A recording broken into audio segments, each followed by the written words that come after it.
It's Chris Avalon Unfiltered, bitch.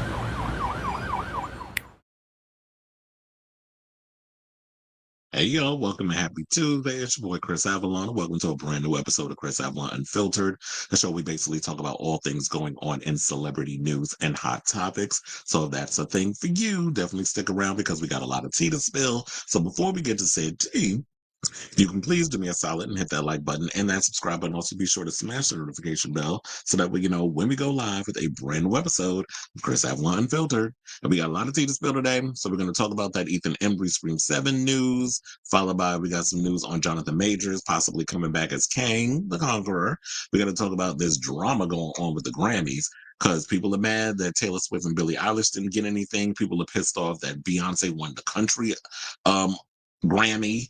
Whoopi Goldberg even had to get on The View today and defend her. So we got that. Plus, Benson Boone out here apologizing for grabbing his crotch on live TV.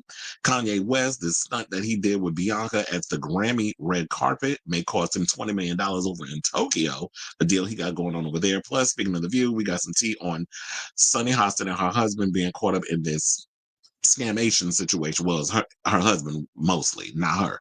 But, you know, so we're getting into that. Plus, another day, another Diddy SA lawsuit. So we got to break that story down. Some other male fledgling performer, whatever, is accusing him of SA. So we got to get into that. And then we got a lot of homosexual news or LGBT news because we got to talk about Garcelle Bouvet saying she is not taking back that lesbian comment she made about Kyle Richards. We got to talk about this fallout from Karla Sofia Gascon over with Emilia Perez and that whole drama with that. Cynthia Nixon was caught up in a protest, and she was spilling tea about her eldest child, along with some other people that's in her inner circle who have come out as transgender. Speaking of transgenders, we got to talk about Pedro Pascal putting out a powerful message for the trans community. Troye Sivan is giving us an update on his upcoming album, the follow-up to Something to Give Each Other. And we got to talk about Wizards of Waverly Place actor Dan Benson, who is talking about he's thinking about quitting OnlyFans because he's ready to get back into legitimate acting. So we got that and a whole lot more. And if anything else, perspires during the live chat, y'all know what to do. Just drop it in the situation and we'll talk about it on this here show. Okay, so now let me hit my banner. Let's see who's in the comments. Most of all, I love saying good. Hello, hello, hello. Cleveland's in the building. How you doing? Onyx is here. So what'd you think of the Fantastic Four trailer? I liked it. I was just watching the Real Rejects breakdown because I like Greg and Coy and all of them over there. I was watching that breakdown of Coy is like the big comic book nerd. Well, you probably don't know this, but if y'all don't watch, definitely check him out. Coy Jandro. He is basically like the big nerd breakdowner of comic book stuff. And usually if I'm not really familiar with stuff, I usually go and watch his stuff because he will literally break it down for you. In that sense. So I like watching a lot of his content. And he also does stuff with Christian Harloff, who I saw he was doing a video earlier with Roxy, and they were breaking down the whole Fantastic Four thing as well. But I liked it. I like what I saw. It's a teaser, so it's not really giving a whole lot, but it was a lot going on. And I like Thing, although his mouth was kind of like at times. I feel like the effects is still not 110%, but he looked like a really good Thing. So this is the best thing I've seen in a minute. And I liked how the banter that he was having with the little robot when it was like he was cooking and stuff. So I liked a lot of the stuff that was going up. And I know some people was mad with Pedro Pascal being Reed Richards because they're like, oh, he doesn't have a mustache. I'm like, who cares? I'm interested in seeing it. I'm hoping that Vanessa Kirby finally gets her breakout with this film because she's got this and she's got the Mission Impossible, The Final Reckoning. And I've been liking Vanessa Kirby. So I'm really hoping big things for her. I do like the actor that they got for the Thing or for Thing because he's from I was gonna say Stranger Things. No, the other guy, Joseph Quinn, is from Stranger Things, who is playing Human Torch. The person that plays Thing is from The Bear, which is another show I like. But the teaser I like. I like that we got a shot of Galactus, not a full shot, but we got the shadow in the water, and then you saw like the back part or like the crown, whatever the case you want to call it. But yeah, Galactus, we got to see a shot of that. I do like the retro futurism of it. I guess I'm gathering it's New York. So I like it gave me like a Jetsons vibe. So like if they decide to make a Jetsons movie, which I remember back in the day, they were always talking about they were going to do a Jetsons movie. And I'm like, if the opportunity ever presents itself, we definitely, based off the retro futurism of Fantastic Four, I'm definitely like, okay, can we get a Jetsons movie? I mean, shit, we about to get a He-Man movie. Which I did throw a joke up on the thing because remember what Jaden Smith wore on the red carpet at the Grammys? I was like, well, he's been cast in the movie. He's going to be playing Castle Grayskull. So I'm actually looking forward to that. But the Fantastic Four trailer I liked. I know a lot of people just like, I wasn't that impressed. It's a teaser. It's the same thing like the Superman teaser. It's setting the mood. It's letting you know what to expect. It's putting you in the world. It's giving you that vibe and the atmosphere. So that's basically what that is. And we'll get once it's close to the movie release, we'll get a trailer. I know they're supposed to show something at the Super Bowl this weekend, which I'm gagging over the fact that 30-second spots are going for $8 million. I'm crazy, which is why I could totally see why people are just, you know what, screw y'all. I'm just going to drop the full trailer on, YouTube, like a teaser, minute and a half, 2 minute, 2.5 minute teaser on YouTube. And then we'll do the 30-second spot at the Super Bowl on Sunday. And that'll be that. But I'm like, okay. So let's get into our first topic. And let's talk about Ethan Embry, who was announced yesterday. I was going to do the story yesterday, but just like so much going on. I was like, I'll save it for today. So apparently Ethan Embry, who I've always liked him. I remember back in the day when he went by Ethan Randall. That's how far back I go with Ethan Embry. And then he was in one of my favorite movies, Can't Hardly Wait, with Jennifer Love Hewitt. And Seth Green, which I told y'all when I was a kid growing up in the 90s and the 2000s, I used to dress like Seth Green with the big baggy jeans or whatever the case was with the wallet chain and the crazy hair colors and all that stuff. Yes, that was me back in the day. I wasn't doing the black scent like you because I was from New York. So I just talked like me, but I definitely was like, I dressed like a raver in those days. But Ethan Embry is the next person to be a part of the cast. As you know, this movie is currently underway. We keep hearing so many new castings. So according to reports that the Scream 7 cast continues to grow as Deadline is reporting that Ethan Embry will star alongside legacy cast members Nev Campbell, Courtney Cox, Scott Foley, Matthew Lillard, Mason Gooding, and Jasmine Silverway Brown. Legacy cast members, I already read that part. That's when Blake discussed it.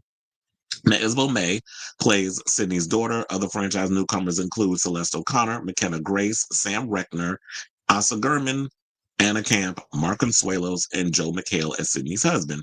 Now, Kevin Williamson, writer of the original Scream, as well as Scream 2 and Scream 4, is directing the latest installment from a script by Guy Busick, who penned Scream 5 and 6. We don't know what the plot details are, but we are hearing that it may have something to do with AI and that sort of thing. So that's kind of been the rumor that's been floating around. Hence why they're saying like that maybe the killer or Urs is doing like some deep fake where that's why they have a lot of the legacy cast members who were previous killers that died are coming back and they're using, I guess, motion capture or something on the face to have them come in and do the AI stuff so that way they can incorporate that in the film. So they're saying that that is what the rumor is. I don't necessarily know, but I will say this. I have been pretty much excited for this movie, especially it was like, you know what, as a legacy fan, I was happy that they had Nev Campbell and Courtney Cox coming back. Then it was a whole thing where Patrick Dempsey was supposed to come back as Mark Kincaid, but apparently something went on. I guess it was a pay disparity, so they decided to go with a different Mark. I let that slide. Then I started hearing stories about then it was like Jasmine was coming back and Mason was coming back. And I'm like, okay, that's cool. They're bringing some of the characters from Scream 5 and 6 into this whole situation because Guy Busick wrote those two movies. So he wants, I guess, in some ways, bring characters that he and his other co-writer created to be a part of this franchise. I understand people are still mad about the whole Gaza thing and Palestine, but guess what? Y'all need to be even more pissed off at Trump because it was just announced that him and Netanyahu, and I just saw this on Instagram, where who was it that posted it? Here's why with Kevin posted this, and I gagged when I saw this. So y'all sitting here talking about Biden is evil. Trump and Netanyahu is about to be worse because they literally just posted that they're about to relocate Palestinians and Trump is calling Gaza a demolition site. So, yeah. So he and Israeli prime minister are working on a plan to force all Palestinians out of Gaza and into other countries, and said all of them when reporters asked how many Gazans he wanted to force out of their homes. So, yeah, Trump is literally doing this and got the king of the Zionists, Netanyahu, is literally about to do this, especially when you had the previous administration dropping bombs on all these people. So while y'all sitting up in here was mad over Biden and all the stuff that he did, well, guess what? The current administration, and I said this before y'all decided to vote for him, things are about to get way worse. But guess what? Sometimes y'all need to, it needs to be a FIFO situation for y'all to get it. And FIFO is fuck around and find out in case some of y'all are not good with, things and what they initially stand for. So some of y'all gonna have to learn the hard way, and this is welcome to the hard way. So while everybody's still mad at that, and don't get me wrong, I'm pissed off about the fact that we're not getting Melissa back, and I truly believe that Jenna Ortega left. Wouldn't have nothing to do with no damn pay disparity or whatever the case was, scheduling conflicts, whatever it was she says. I think she was deciding to stand in solidarity with her girl. So, and she has a right to do that, but other people aren't afforded the opportunities like a Jenna Ortega. Jenna Ortega has a big fan base. She has a lot of roles that she can choose from. But people up in here sitting here trying to, label and go through and say like, well, Jasmine has this and Jasmine has that. I'm sorry, you weren't accountant. You don't get to judge what other actors do. If other actors decide to go and sign on to a movie, that's their business. Unless you're planning on creating a GoFundMe to support these actors, which I'm sure you're not, because it's easy for y'all to sit behind your little computers and bitch and moan about what other people are doing rather than worrying about yourselves. It's a movie. The movie's going to get made regardless. So it's either shit or get off the pot, or you could protest by not going to see the movie. So I was glad that as a Legacy fan, we were getting Nev Campbell and all of them coming back. But then when y'all started with the Stu thing, it feels a little desperate on my part, because even though y'all even teased the fact that Stu may be alive, complaining to the fan service, because over the years, the fans have consistently gone on social media, and even YouTube pundits have played into this.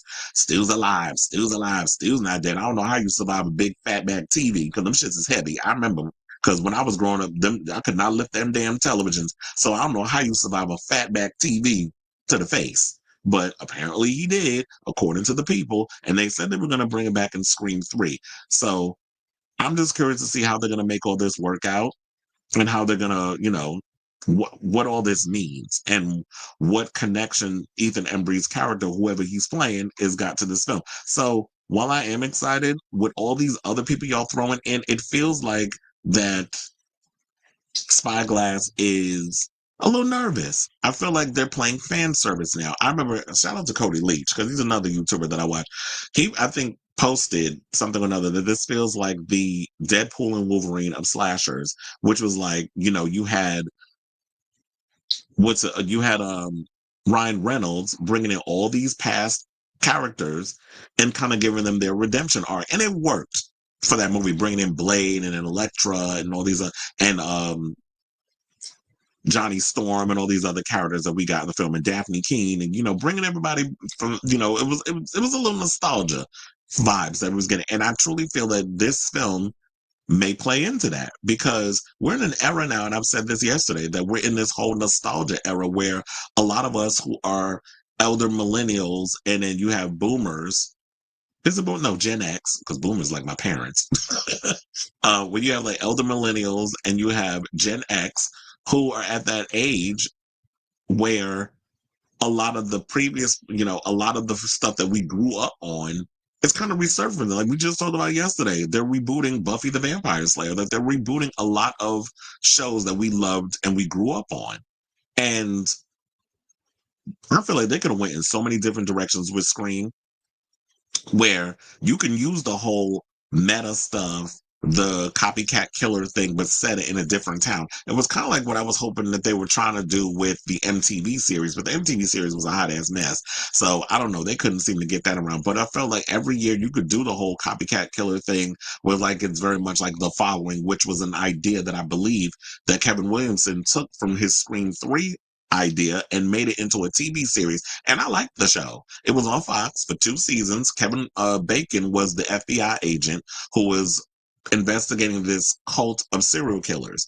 And I actually loved that show. It was on, but the problem was it was on network TV. I feel like if they would have rebooted that show today and they put it on a streaming service, it would, I think people would be able to tolerate that show way more than when they put it on Fox. The thing I will say about Fox back in the day, Fox was good with taking risks in regards to content and the type of films that they was putting out here.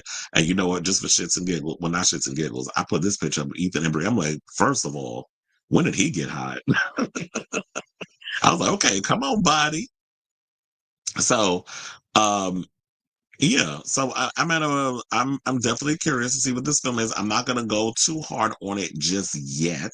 I'm gonna still give Scream 7 the benefit of the doubt. I'm really hoping that everything works out because you know what? It was like, let's bring in Nevin and Courtney. Let's bring in Kevin Williamson, even though he wrote 3 out of the 7 films.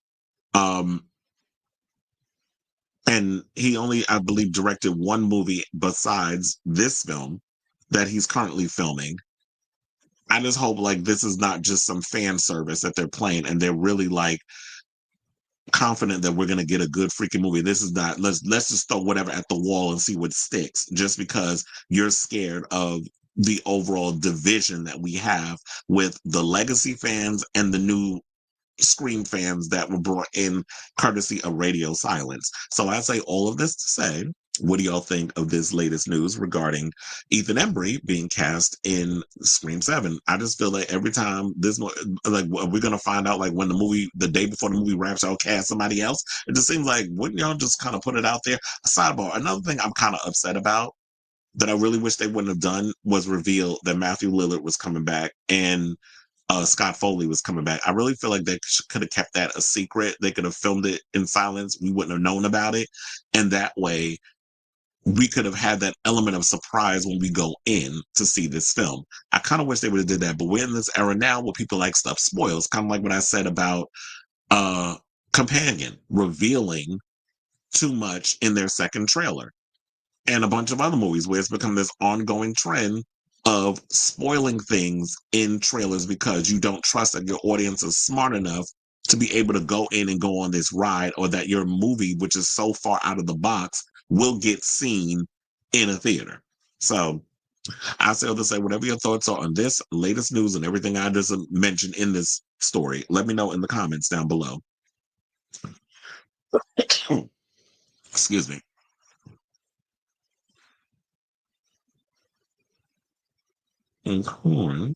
Oh, Magical Mermaids in the building. Say, hey, hey, hey. He was like, hello, hello, hello. Hey, hey, hey. So we got Fat Albert and RuPaul. Somebody told me that drinking ice water is not good for you. I'm like, really? Yeah, you're supposed to drink water in room temperature? I like my ice water. Felix says, first time I saw Seth Green was when he was on the last episode of The Facts. So, like, damn, he's been around for a long time. And remember, he was Oz on Buffy. Would they ever bring him back? I'm trying to remember who all survived from there. Because I told you I'm rewatching the series. So, and I'm glad my instinct told me to rewatch Buffy because now I'll be prepared when they bring the new show on. Which will probably be coming because they told me they pushing the pilot and they already got a writer's room. We might not get that until like 2026 or maybe late 2025. First time I saw Seth Green was when he was on the last episode of Facts of Life and he walked into Blair's office and drag. Juliette Lewis was in the episode. I was like, child, y'all had can you imagine like the things that they did back in the day that we got away with? They would not do that today. Having a child walk in the room with drag because everybody just gets up in arms about every damn thing. I remember Maya B. Alex. She's been around for a long time too. Or alternative hot topic fashion. Wasn't Patrick filming the Thanksgiving sequel too? The Thanksgiving sequel, I believe, is supposed to start filming right after Scream 7, which is, I believe, they said it's supposed to start shooting in March. So that's why I think a lot of people was like, oh, well, he could do both. BB Yahoo. Okay. Him and the orange wide back bastard. Seth Green has always given thrift store vintage. Well, there's some good stuff in them vintage stores and the thrift stores. I used to shop in there. Oh, yeah, who you telling? So that's why I'm like, so really? Y'all really think that he survived a TV to the head? Like, come on. A lot of these people that come to these conclusions probably never lifted one of them damn televisions. Celebrating death giving hand-me-down goodwill to Matthew Lillard showing him unannounced would have been a gag. Exactly. And it's like, y'all just, and that's why I said it just feels like it's insecurity on the studio's part because they're nervous about the backlash. And it's just like, if y'all feel so confident about firing Melissa Barrera over comments she made about Palestine, which most people agreed on, then stand on it. Don't sit up here and try to feed us like just cast every damn body under the sun because y'all want a guaranteed hit. But we'll see how it goes. I didn't see any trailers comparing it, and maybe that made me like it more. The day after, though, wasn't really feeling her message. Funny enough, I did hear that there were people saying that they didn't really see the trailer. I forget where I saw it. I think I saw it on YouTube because I was like, people were the pundits that I watch on YouTube was talking about it. So I was like, what is this companion thing? So I went and I actually looked it up. And the teaser where she's like handcuffed to the chair and burning her arm, and then all this craziness ensues. I'm like, what the hell is this? I don't know what this is, but I am thoroughly intrigued. And then all of a sudden, I've been hearing everybody saying it's a great movie, that everybody should go see it. I definitely want to go check it out. I don't know if I'll get to the movies and see it. I definitely need to get a ticket to go see Hard Eyes. I want to see that this week. I didn't even know Valentine's Day was this weekend. But I definitely want to go see see that. Maybe they're bringing Lillard back to service the fans to let them know he actually did. Can you imagine? And then they all go Beyoncé. That's a cop out. But like I said, there's a big story going around about AI being involved, which is why they have a lot of the past killers coming back. Because I even saw at one point somebody said Timothy Olyphant is coming back. Then they mentioned Emma Roberts. I'm like, if the major trades isn't confirming it, but then again, I don't want the major trades confirming it because they were screwing up with the previous ones. Like, can y'all just keep all of that quiet? Like, negotiate, have them come in secret to Atlanta to do their little scenes or whatever, and then keep it moving. Like, we shouldn't have to know all of that. Well, I didn't think that Kirby was going to be in Scream 7. I mean, I liked her. She's supposed to be getting a show. Yeah, we talked about the teaser before. You probably just came on late, but Onyx asked, uh, Onyx asked what my thoughts were. He's getting a documentary for why? I don't care. I mean, I know like he's been president for like what is it, half a century? I don't know. Wait, how long is a century? Is that like 1,000 years? Like he's been president for like, I mean, in politics for like 50 years. Whoop-de-doo. Is it? So then why are they I don't know. Why is everybody talking about like as if Valentine's Day is this week? Because isn't it like February 14th? And I'm trying to think what day actually does. Oh wait, doesn't wait. I think I'm such an air brain because I totally forgot. I think Hard Eyes comes out the same day as the new Captain America movie. That's what I was like. Oh yeah, I forgot. Both coming out February 14th. I don't know why. Okay, wait, is it? I haven't. See, yeah, I'm having a blonde moment. Uh huh. I remember Emma Roberts' character in Scream 4, and I remember loving her and being so gooped. I was like, first of all, she's too damn short to do all them damn kills. But then again, we said the same thing about yeah, they always had like a lot of weird short killers up in there, but then they were always tall, the stunt people. Yeah. Would you want Diddy or Kim K as your Valentine's? Neither. How have you not seen the trailer to Heart Eyes? The trailer I feel like has been everywhere. But yeah, it looks like a good movie. I've heard of it. It's a fun slasher and that it's good. The problem is I think some people said like, well, based off the critics that I watch who've seen this who went to screenings, they said like the reveal is a bit predictable. So We'll see when I see the movie. Anyway, let's move on. And let's talk about this rumor going around regarding Jonathan Majors. So apparently, well, I don't know if y'all seen the trailer for his what is it called? Magazine Dreams, where he's playing like this bodybuilder or and something or another. Well, the trailer dropped last week after it was like shelved because the situation that he was caught up in. And now there's a rumor going around that they could possibly Marvel, the MCU, could be bringing King the Conqueror back to the MCU. So, according to CBM, they said that they're reportedly reconsidering its decision to part ways with Jonathan Majors, with studio head Kevin Feige weighing the possibility of bringing him back to conclude King the Conqueror storyline. Now, for those who need a refresher, Majors was found guilty of 2 misdemeanor counts of assault and harassment, which derailed his career, and he since served a 52-week in-person domestic violence intervention program.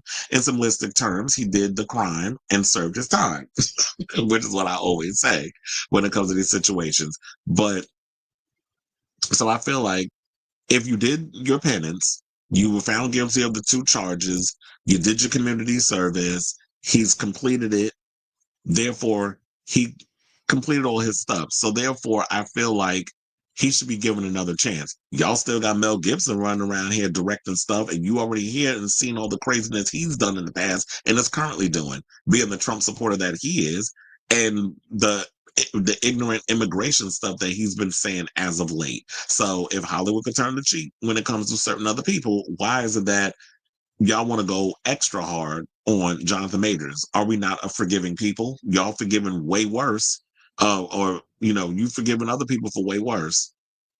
So I feel like once you've done your penance, then all is forgiven, and we should move on. So there are plenty of actors, as I said, who have done way worse. Marvel Studios' response to ditching Kang was to rename Avengers the Kang Dynasty as Avengers Doomsday, with Robert Downey Jr. tapped to make his MCU return as Doctor Doom.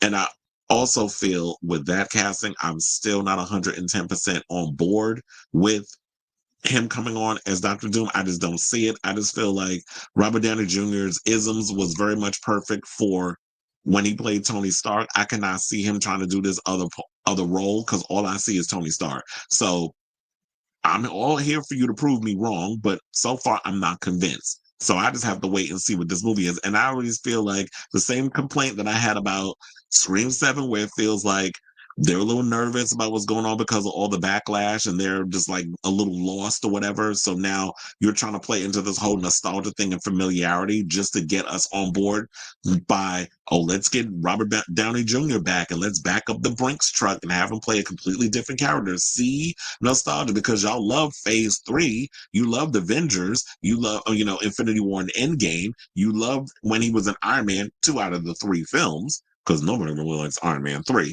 But I mean, I'm sure there's probably some Iron Man 3 apologists out there. I didn't like the movie, but it is what it is. But and I like what he did as Tony Stark. However, like having him coming in, and then of course, we have to bring back the Russo brothers because y'all love the Infinity War and Endgame, and they did such a great job with that, and as well as the Captain America films that they directed, the 2 Captain America films that they directed. So having them come on board and do all of that. That's what was it? Winter Soldier and Civil War, I believe, that the Russos directed, which is kind of like where they took it into that whole dark espionage direction, which is why I absolutely love that. And I realized with the upcoming Captain America movie, they're going back to that tone. So I'm wondering if that is the current direction that they're going to go into. Although we did get a different type of tone when we saw the trailer to Fantastic Four, or the teaser for Fantastic Four earlier today. So I like the fact that it's we're getting these different little tones or whatever, that everything is not kind of interlinked within each other, because that gets kind of annoying. So then they said, rumor has it original plans called for Earth's Mightiest Heroes to battle Kang's variants and ultimately the Beyonder. Now today, Screen Geek brings word that Marvel Studios head Kevin Feige is considering bringing Jonathan Majors back to the MCU. The idea is for Majors to appear in a future Marvel project to wrap up some loose ends with Kang and close the character's story. Now, taking this with a pinch of salt would be best for now, but Marvel Studios needs to do something to address Kang's sudden absence. Okay, perhaps casual fans skip Loki and admittedly Ant-Man and the Wasp. Yeah, because I'm going to be honest. I have not seen either season of Loki. I just didn't care. And I think like a lot of people had mixed reviews on it. And I just never cared enough to sit and watch the show. As far as Ant-Man and the Wasp, I gave it a good 30 minutes, and I didn't see it until it came on Disney Plus. So I gave it a good 30 minutes before it was background noise to me. I'm like, what the hell is going on in this movie? This movie literally just lost me. It's stupid. And I just feel like it was just a hot ass mess. And I believe that movie was made when Bob Chapek was there. So it was an all around disaster. Kevin Feige really didn't have as much of a hands-on approach as he did in previous MCU films. So the movie suffered. And I just felt like it was just a disappointment, in my opinion. So it was just background noise to me. Like I literally had it on in the background while I was doing some work on my computer. So it does make sense that it's like, while a lot of us probably did skip out on it, so we don't know what's going on. And I've said that that's one of the things I don't like about where the MCU was going, is that prior to, I didn't have to watch every show and every movie to know what the heck was going on, because they have this habit of wanting to interlink everything. Where I can go and watch something, and I can go and watch Avengers, one of the Avengers movies, and they'll do a sentence where they'll mention something from Agents of Shield, which happened on the show. And I'm like, okay, I'm all caught up. I didn't have to watch all the seasons of Agents of Shield to know what the hell's going on in this movie. Or like when I said, where WandaVision, you had to watch the last Doctor Strange in the Multiverse of Madness. You had to watch that. You had to watch WandaVision to know what the hell was going on in this movie. Otherwise, you would have been lost. And to have the pressure of having to have fans do a whole lot of homework just so that way they can know what's going on with this current film, it was too much. And and I feel like a lot of the fans bailed. So they also said, so Avengers Doomsday, to wrap all this up, is said to come out on May 2026, and Avengers Secret Wars is scheduled to arrive May 2027. I actually think, like I said before, Jonathan Majors did his penance. He did, he completed all of his stuff. I do feel like he should be given another chance, and he should be given the ability to act. And even though I've been feeling a way about his relationship with Megan Good, like, I'm not buying it, but if y'all want to continue up with the charade, be my guest. But the way I feel about it is he should be given another chance to come out and act. He's a phenomenal actor. I just hope that he can keep his attitude and everything under control. I feel like he learned his lesson, but he should not be blackballed for the rest of his career just because of a situation that happened that was a personal situation. It was dealt with in the courts. He's a human. People make mistakes. He didn't, we haven't heard him do anything bad post his legal situation. Now, if you're a repeat offender, then it's like, okay, then we need to chastise you for that. But this is a one-time situation that he's paid his penance for, and I think he should be given a chance. And I do think that even though I did not like where they took Kang in the MCU, the prior films, Loki and Quantumania and all the other things, even though I didn't like the way they took Kang, I do feel like let's wrap up his story and let's move it into a different direction. So while we should take this with a pinch of salt, I hope there's a little bit of truth to that, so that we at least get some closure. So I say all this to say, what do you guys think of this story? Would you like to see Jonathan Majors come back and reprise his role as Kang the Conqueror, just to wrap up, what they need to wrap up? Because I feel like they're not going to focus on him anymore. I think we moved on to other, people. We got Dr. Doom, we got Galactus, we got all these other people that's coming in this franchise, when they clearly have moved in a different direction. But I do hope that they wrap up his character and give him the closure that he, as well as the fans, deserve. So let me know what you guys think of this story in the comments down below. Okay, we have comments. Said thank God Marvel got sense. I love how people are like, no one else can play Kang. I saw the movie and don't even remember his character. LOL, who was he? He's a white. Well, they wasn't married technically, but like I said, there's been a lot of people that have done way worse that people have given opportunities to. And we haven't heard him beat on Megan Good, so Kane gave me life. And like I said, y'all out here talking about Chris Brown and all this other mess. That child won a Grammy on Sunday, so clearly the industry don't care. Others peers voted for him. Some of those drunk Mel Gibson quotes are extremely out of pocket. Okay. And he's still on his bigotry. I was like, can him and Ingo Rademacher go to hell back to did I even pull up that story? I don't think I did. Oh damn, I have to save that for another one. Another day. The Ingo Rademacher case that he's suing ABC for firing him. I'll just have to bring that story tomorrow. I just need him and Ingo Rademacher and I need Mel Gibson to take their ass back to Australia. We don't want y'all here. I like Iron Man 3. I knew there was somebody that was going to be an Iron Man 3 apologist. Hope they bring back Harley and possibly make him a love interest for Peter. Okay. I doubt that'll happen. Did you hear about the OnlyFans model who fell over? But oh yeah. And they think it might be a homicide. That was over on TMZ. I did see that one where they feel like, and then her boyfriend was distraught over the whole situation. But yeah, they said that the guys who she filmed with gave conflicting stories. I should have pulled that up as a story, but I'm gonna dig deeper into that and we'll bring it on here. Usually I don't like talking about OF stuff unless it got to do with the homosexuals, but I'm like, that was a juicy one. We should bring that stuff, that story over here. I said, I didn't know. Well, look, you are doing yourself a favor. You're doing yourself a favor by not watching it. It was not a good movie. Reading Jonathan Major's Wikipedia. Child calling the cops after finding your girlfriend unresponsive. Turns out she knocked out from the previous date. Wait, let me not laugh at that. I bailed after Infinity War. Really? So after you didn't watch Endgame? And you didn't watch all the other ones? I would have thought you at least gave the other ones a chance. I would have thought you would have watched like Eternals and Captain Marvel and all of those. I don't care for Marvel, but yes, definitely hypocrisy in Hollywood and music, just like you clock Chris Brown getting a Grammy and nobody batting an eyelash. Exactly. Felon 47. Okay, yeah, of course his behind is in office and all the stuff that's currently going on right now. And I'm just shaking my head at how the media is just ignoring all the stuff that he's doing. I'm just over it. But I guess that's what they want. They want us to be over it. I just need some of these Democrats to wake the fuck up and do their damn job. Like, stop cowering in the corner. Why is it the only ones that's talking is Jasmine Crockett, AOC, and Bernie Sanders? They're the only three that's out here talking. But y'all trying to push Hakeem Jeffries, fucked up teeth having ass on us. We don't want him. I don't give a good goddamn if he's good friends with Sonny Hostin. He ain't got no backbone either.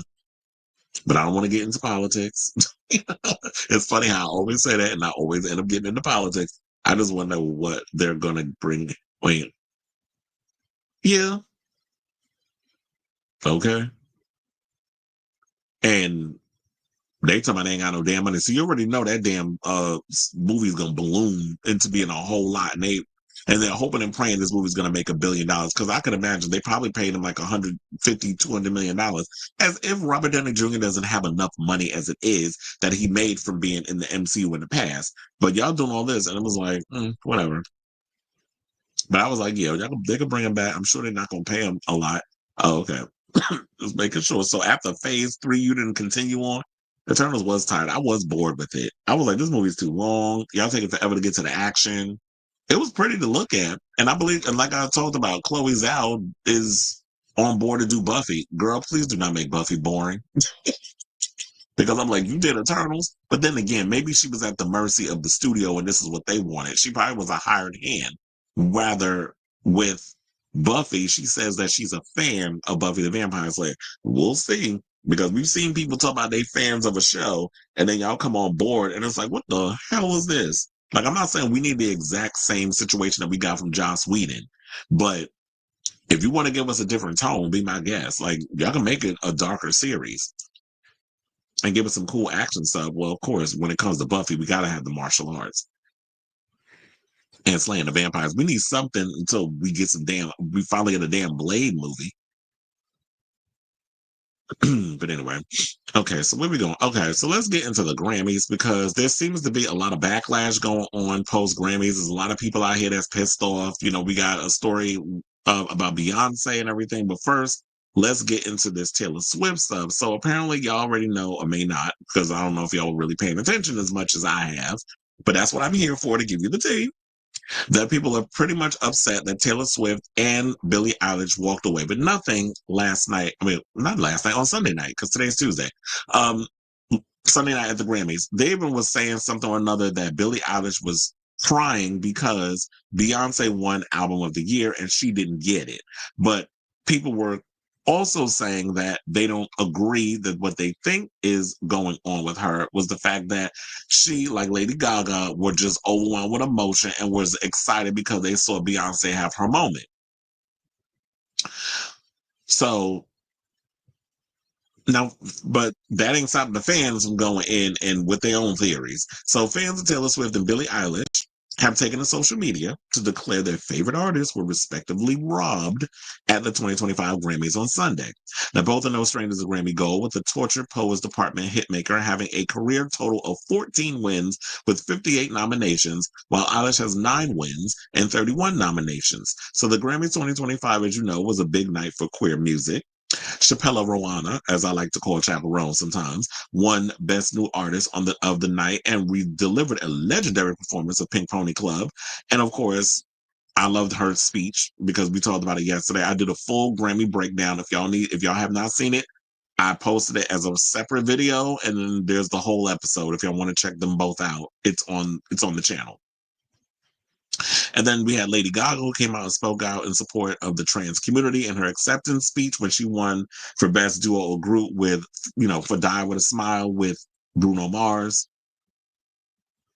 And then Beyonce also made history after she became the first Black woman to win Best Country Album at the awards, and was also honored with the Album of the Year award for the first time for her work on Cowboy Carter. And we're going to get into, right after this, we're going to break down the whole thing about how the clear folks was pretty much pissed off. They don't want to call them conservatives, clear folks. They was mad, big mad, that she won Best Country Album, because apparently they're the litmus test of what is considered country. And I've seen a lot of y'all on social media making little comments too.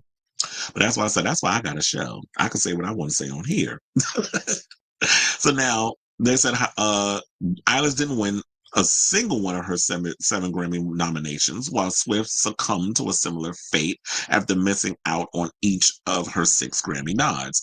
Fans have spoken out in support of the artist online, taking to Twitter to air their thoughts, saying, quote, one said, "You're supposed to make me believe that this wasn't a good enough song to win at least one Grammy." One fan wrote beneath a live video of Eilish performing her hit, Me Hard and Soft track, The Greatest. Billie Eilish got robbed, I fear. Wait, what?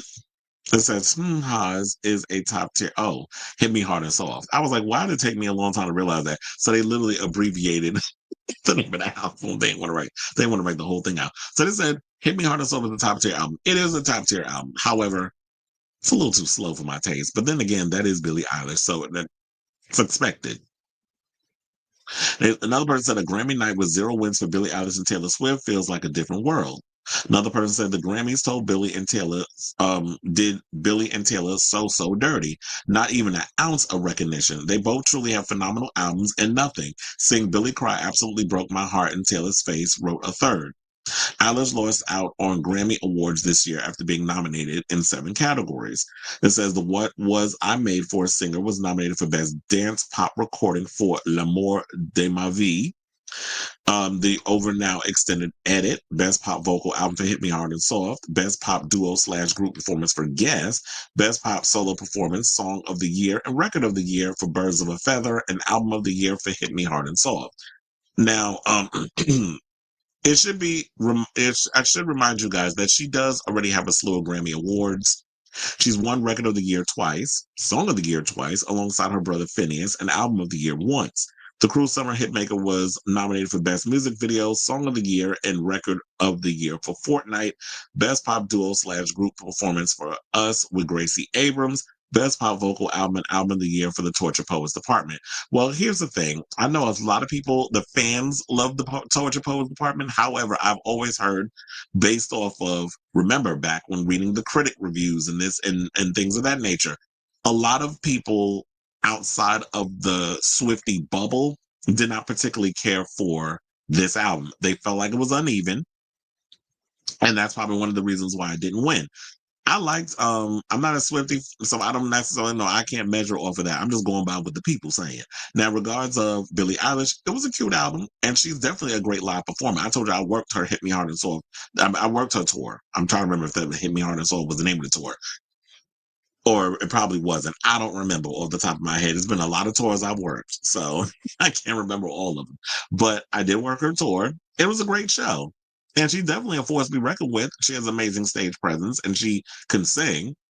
But people have to realize that the Grammys is voted on by their peers. And I don't know the reason why they didn't win. Maybe this was a backlash of the peers saying, okay, Taylor always wins. We sick and tired of her winning.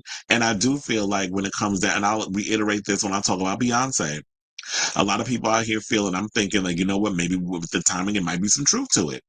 After Jay-Z went on his little rant last year when he was accepting his award and decided to call out the Academy, the Grammy Academy, for continuously overlooking Beyonce for AOTY, it seemed like maybe he spooked them into voting for her this year. So regardless of how you feel about Cowboy Carter and the politics behind all of that, don't even get me started because Sabby Sabs, shout out to her, she did a full breakdown on the Milli Vanilli scandal that went on back in the day and how the lip syncing and how one of the people that worked with them on that album even pushed and pull some scamations and things to get them nominated for a Grammy and even to get them to lip sync their life on the stage, which it was not allowed in those days, and how the whole situation blew up. There's a whole documentary on Milli Vanilli. If y'all have not seen it, if you got Paramount Plus, definitely check it out. I think it was also on Showtime. So if you have Showtime, definitely check it out. It was a great documentary.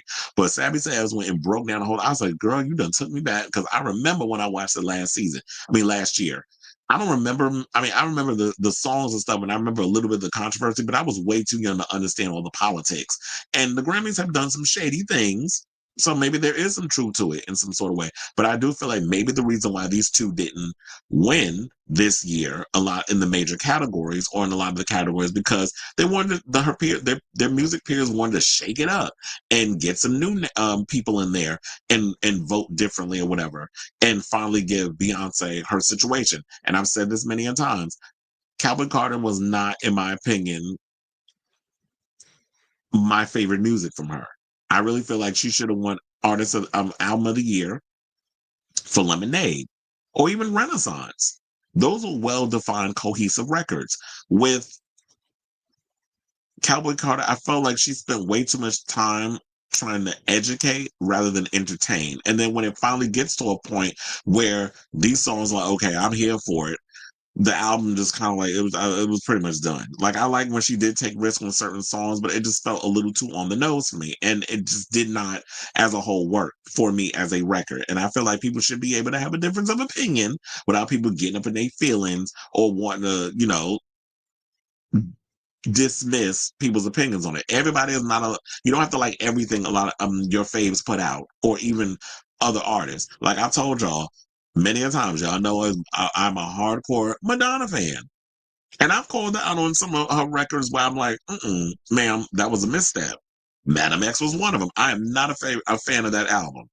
But she put it out there, and she gets an A for effort for taking like a huge artistic risk. Same thing with Beyonce and Cowboy Carter. So I think that's where a lot of the backlash and stuff is coming from. Look, sorry fandom, but your faves can't win everything all the time. How about we just be happy for other people? Y'all just sit around here and just be all over social media complaining about everything. I miss the days when people didn't have the platform to just post or say whatever the hell they wanted to say on social media, that we could just have our opinions and keep it moving. And then it didn't affect situations. So I say all this to say, what do y'all think of this story? Do you think that Billie Eilish and Taylor Swift were robbed of their Grammys? Because I don't know why Billie was crying. Maybe she was crying because she didn't get album of the year. But if she already has one, girl, why you mad? I don't think that's what that was. I just think maybe she was just overwhelmed with emotion. That whole situation of Beyonce finally getting her moment of winning AOTY, I do feel like that it may have sent a shroud of emotions from a lot of people in the studio, in that what is it, in the stadium. No, arena, because they were in an arena. I'm sorry. In the arena at the time, and people just in their feelings about it. And people overwhelmed. You seen Lady Gaga was up in there crying too. So let her have her moment. And Taylor looked like she was getting lit. She was over here having a good time. She was playing, dancing around with some Sabrina Carpenter. She was living her best life, and she wasn't getting caught up in the matrix of this. But she understands how this business is. Taylor don't feel no ways tied. So I don't know why these fans. It seemed like these fans are fighting battles, non-existent battles that ain't got nothing to do with y'all. So let me know what you guys think of this story in the comments down below.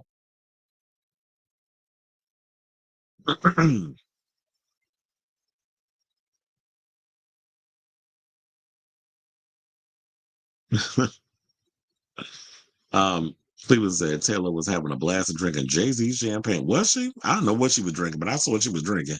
Beyonce said she waited 15 years for album of the year. That's a long damn time. And like I said, she should have been giving it to it for her previous work. But look, it's the nature of the business. It's a consolation prize. She should have won for Lemonade. That's what I said. I was like, we all know Lemonade was her best work. Um, and she released a lot of good albums post Lemonade. It was just like I felt Cowboy Carter was an uneven album. Billie was simply just overshadowed last year. I forgot she even put out an album until she did the guest remix, and I love Billie during her. Yeah, I do feel like that. That could have been that too. I don't feel like a lot of people were talking about her latest album as much as they've talked about her previous stuff. So I kind of think I agree with you on that. That I do feel like she was overshadowed. It was just a lot of competition this year. Like Brat Summer was this big thing, and we still in the whole Brat era. Like Charlie XCX and that whole campaign was so loud, and then we had the Not Like Us and all that other stuff. And I saw Azealia Banks decide to pipe up about that, talking about stop showing your bias. Like at least y'all could have mixed it up a little bit, and not make it so obvious y'all were trying to go hard on Drake. A lot of artists over the years weren't recognized in big categories and left empty. Exactly. This is not the first time this has happened. It just goes to show it feels like every year y'all just got short term memory. And y'all just need a reminder. Because I'm sitting there like, we're well aware that this has been something that's been going on. Like there's been a lot of people who have been shortchanged, overlooked, empty-handed. But that don't mean everybody got to go on social media and just start sending hate because their fave didn't win. It's what they surpassing the bar is the most. Okay, Billie dipping her toes in yellow fishing. What does that mean? Yellow fishing. Oh, you talking about her complexion? She was looking a little yellow. Hope it's not hepatitis, chair. Or issues with your kidneys. I will say this: Forbes and other articles, Taylor Swift not winning actually worked in her favor. Her being a cheerleader and a fan of music was much better. Absolutely. And she's always going to be up in there championing other artists. Like Donta didn't actually get a Grammy for an album till Ray of Light. Absolutely. Because it was like when Ray of Light came out, that's when she started. And I think, oh yeah, it was Ray of Light. I was trying to think, did she win for Confessions too? But no, it was Ray of Light because she brought William Orbit out. So yeah, it was like they finally didn't acknowledge her as, a serious artist until she released Ray of Light. Billie was in my top 5 on Spotify Wrapped every year from 2018 to 2021. I think Billie and Phineas especially seek Grammy validation a lot. Yeah, and it's like y'all need to realize like all that. What does that even mean? Um, like you're just measuring your entire level of success in your career behind how many Grammys you got. I mean, look, you have a lot of what a lot of people don't have. Y'all have a Grammy, you have Grammys, and you got a multitude of Oscars. I don't think that now you just need to go after an Emmy and a Tony, so y'all can be some EGOTs. But they're Oscar winners and they're Grammy winners, so you're good. Shout out to Alicia Keys for also getting a Grammy for Hell's Kitchen. I forgot that they give awards for Broadway musicals too, because she did the music for Hell's Kitchen, which I still haven't seen. The Torture Poets Department is a very lore-heavy album, and unless you're a diehard Swiftie, who knows who every song is about? Exactly, and that's probably why it didn't go over a lot with the voters. Is because people have to realize. I'm going to reiterate this again when we get to the Beyonce story, that like the Oscars, the Grammys is peer driven. So other musicians vote for other musicians. So Beyonce's peers voted for her. This wasn't a thing that was bought. So people need to stop with that tight ass theory. Oh, then JD bought her damn Grammy. Well, if that's the case, he should have bought her AOTY one last year and the year before that and the year before that. The 15 years she been waiting, he should have bought it for her. It was so easy to buy a damn Grammy. Like, some of y'all just sound dumb with some of the stuff y'all say sometimes. Not y'all, but you know what I'm saying. Because y'all haven't said the dumbness, but the stuff I've been hearing online. But yeah, it's like if you're very meta and speaking specifically to your fan base, and those who are in the silo get it. Those on the outside who are just probably casual Taylor Swift fans or aware of Taylor and run into her and cross paths or whatever, they're not so hardcore into it like other people are, like her fans are. So yeah, outside of the Swiftie fan base, I do feel like the Torture Poets Department was going to be a hard sell for her to win any awards. And she probably knew that. But went in and went anyway because it's she's been nominated. She wants to show face. And she gonna go and have a good time, and it's gonna take the damn Grammys was like what, over 3 hours. So I'm gonna just sit up here and get lit, and I'm gonna just drink me some champagne and twerk and have a good time. A lot of people say Jay bought Beyonce the award. It just seemed convenient after his rant last year. Yeah, and that's why I said like the timing even makes it look bad, because he went on this whole rant last year when he won his Grammy, and she had egg on. I think she feeling all embarrassed. That probably the same look. I don't think Beyonce showed that facial expression on TV since Kanye got his ass up on that stage. Here we go with another Taylor Swift moment when she won her award. And he talking about Beyonce is the most talented artist alive, whatever the case was said. And Beyonce had this appalled look on her face. I'm sure she felt the same way when Jay got up there. And I understand that he want to be a cheerleader for his wife, but it did feel like the timing was like, okay, you spooked everybody into voting for her. I wish it was a more authentic and organic win if he didn't do what he did last year. Great artists had to make bad art before they got to that point. It's hard enough to get there. It damn show isn't. And that's a good thing. We live for drunk Tay Tay. I said, well, I wish Jay paid for the average stuff. Okay. Because I was sitting there thinking, you know what? Harry's House was a good record. It's not like a record that I'm like, oh my God, this is so amazing. But yeah, he won for that album over Beyonce. I'm like, really? Okay. There was some bops on the album, but I'm like, this ain't Grammy album, album of the year worthy.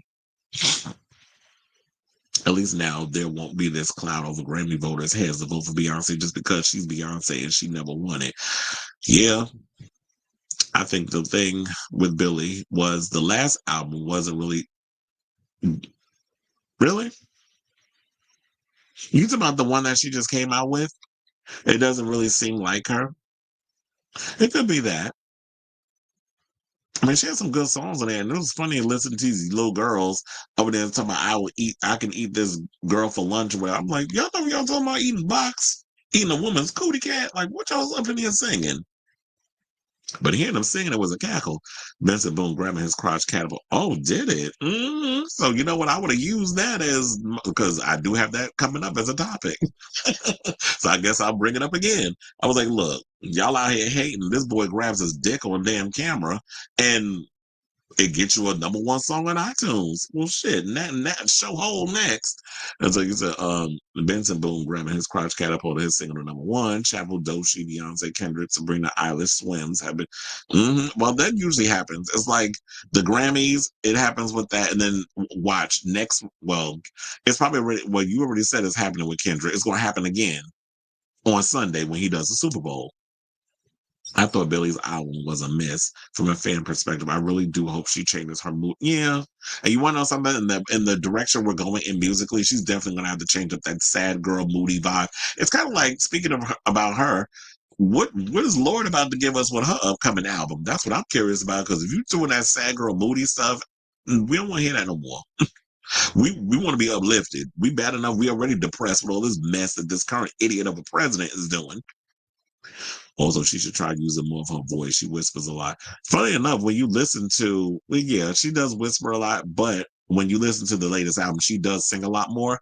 And I was pleasantly surprised when I worked her tour. I'm like, okay, let me find out she got. I said, come on, register, because she was the range with the vocals. I'm like, yeah, she can sing, but the whole whispering thing, it do get tired a bit pretty quickly.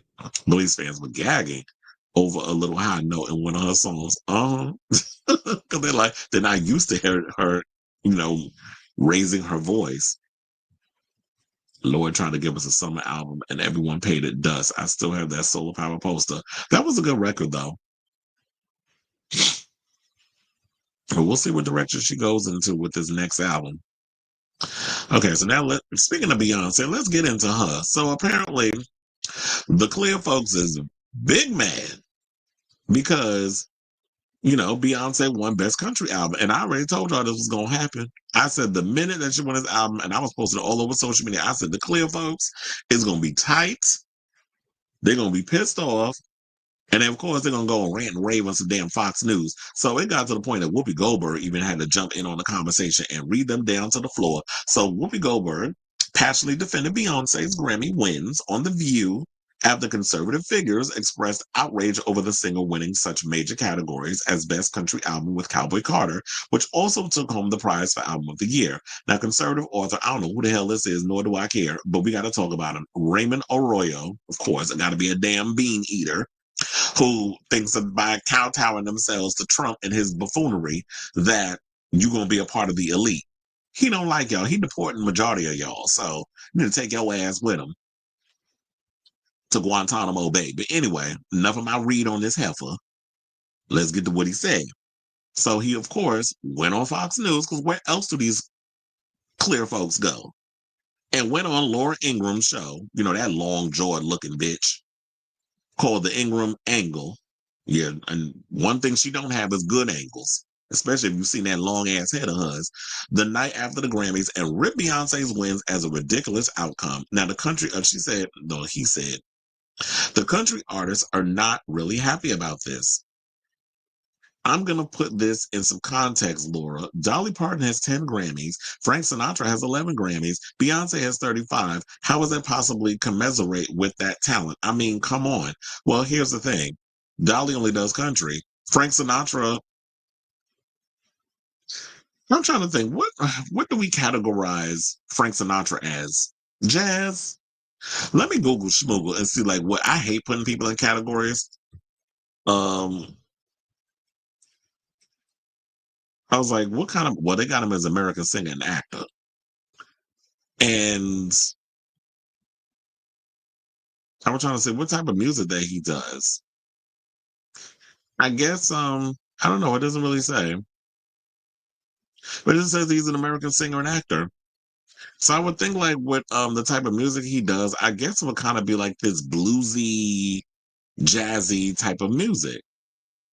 Because he has, My Way, Something Stupid, Fly Me to the Moon, New York, New York. Yeah, those are very jazzy songs.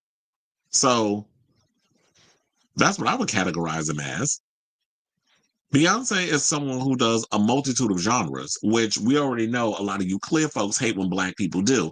However, I've always said this from the beginning, all drums lead to Africa. So every time y'all banging on something, it comes from the earth of the African, dirt. It comes from the roots of Africa.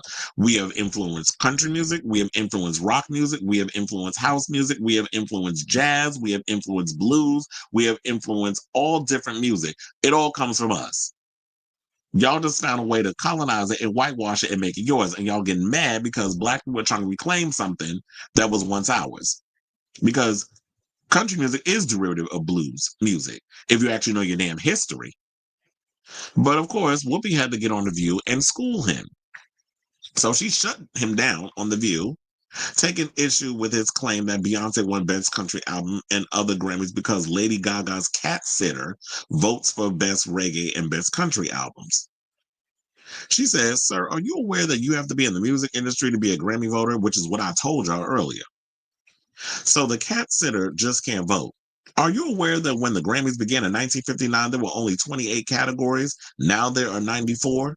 The year that Frank Sinatra got 6 nominations, despite having 2 #1 albums, he only won 1 Grammy that night for his album cover, not even for his singing, for the album cover. Listen, man, you can't do that. She earned it.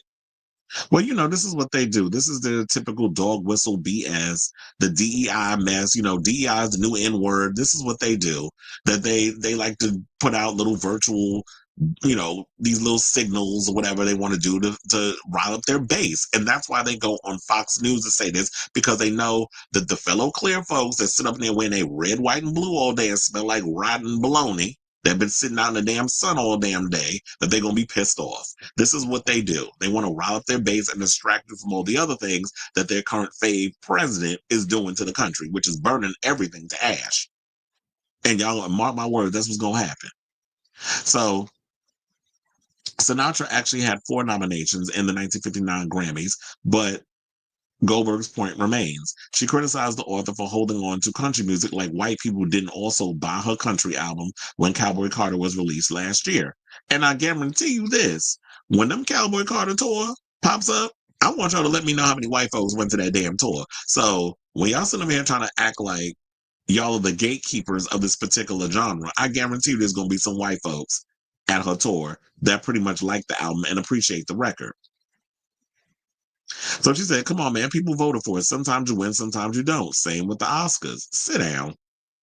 And I do agree with that. It's just like, you know what? Not everybody is going to win everything. And I'm sure that the fellow contemporaries who were nominated in that category were pissed off, but oh well, better luck next time. You can win, you can put out some music in 2026 and you probably can go up, or 2025 for 2026, and then you can go up again and get your award. Because I don't think that Beyonce is going to come and release another country record. I understand why she released this record, and it was due to the unwelcomeness that she felt when she performed with the chicks at the CMAs. And she's like, "Oh, y'all gonna play me like a harp out of hell? Well, I'm gonna show you bitches." So I'm gonna go in the studio.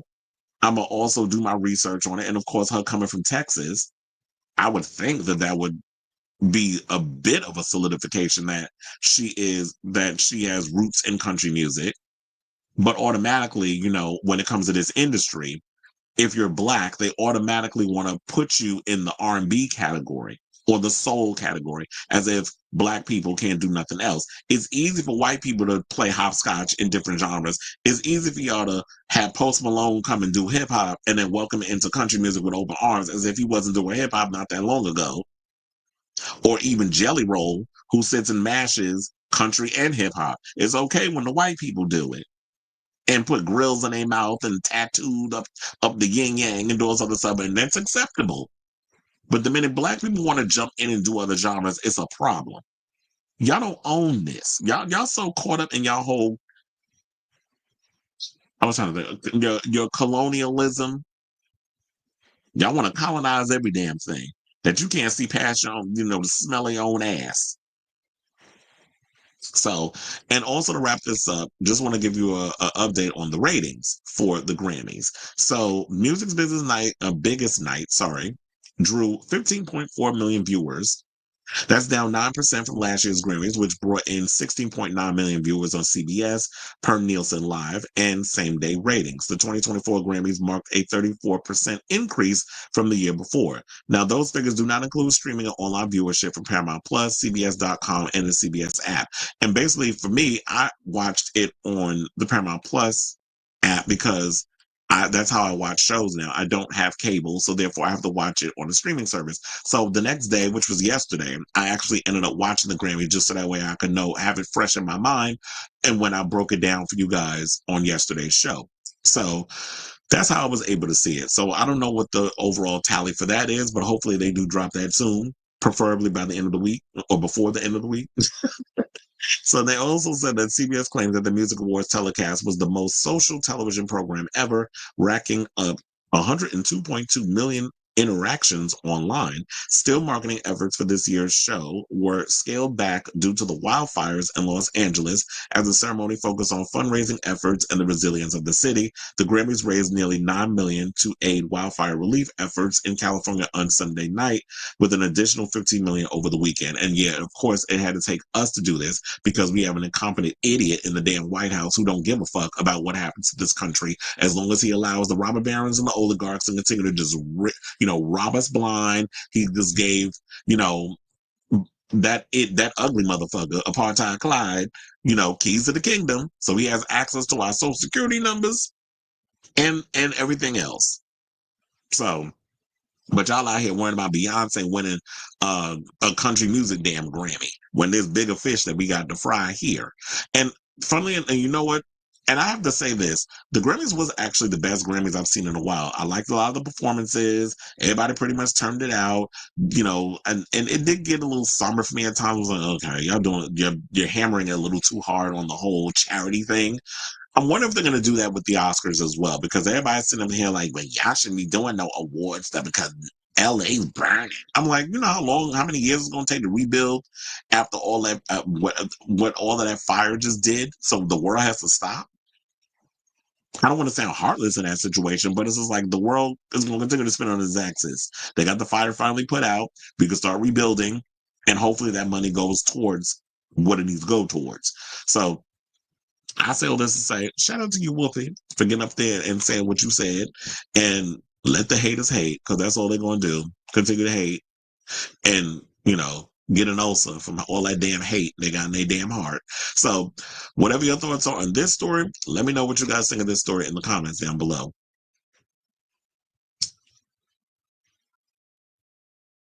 Solar power is incredible. Yes, it is. It's like it was very much a departure from what we were used to getting from Lord, and it was more up tempo than her previous record, which I actually like. Frank, okay, so I was trying to figure out like what category we put him in, like a jazz type of vibe. So yeah, he was pop for his era. Yeah, it was because he has a lot of big hits. Frank Sinatra did "Don't Cut No Rugs." He ain't a better singer, and he worked with plenty of outside musicians. Exactly, but like I said, it's okay for white people to do it, but whenever black people do something, of course, it's a damn problem. Yes, they do. I was so bored with him. I'm like, you are so not funny. But that's what they want to. That's who they want to get.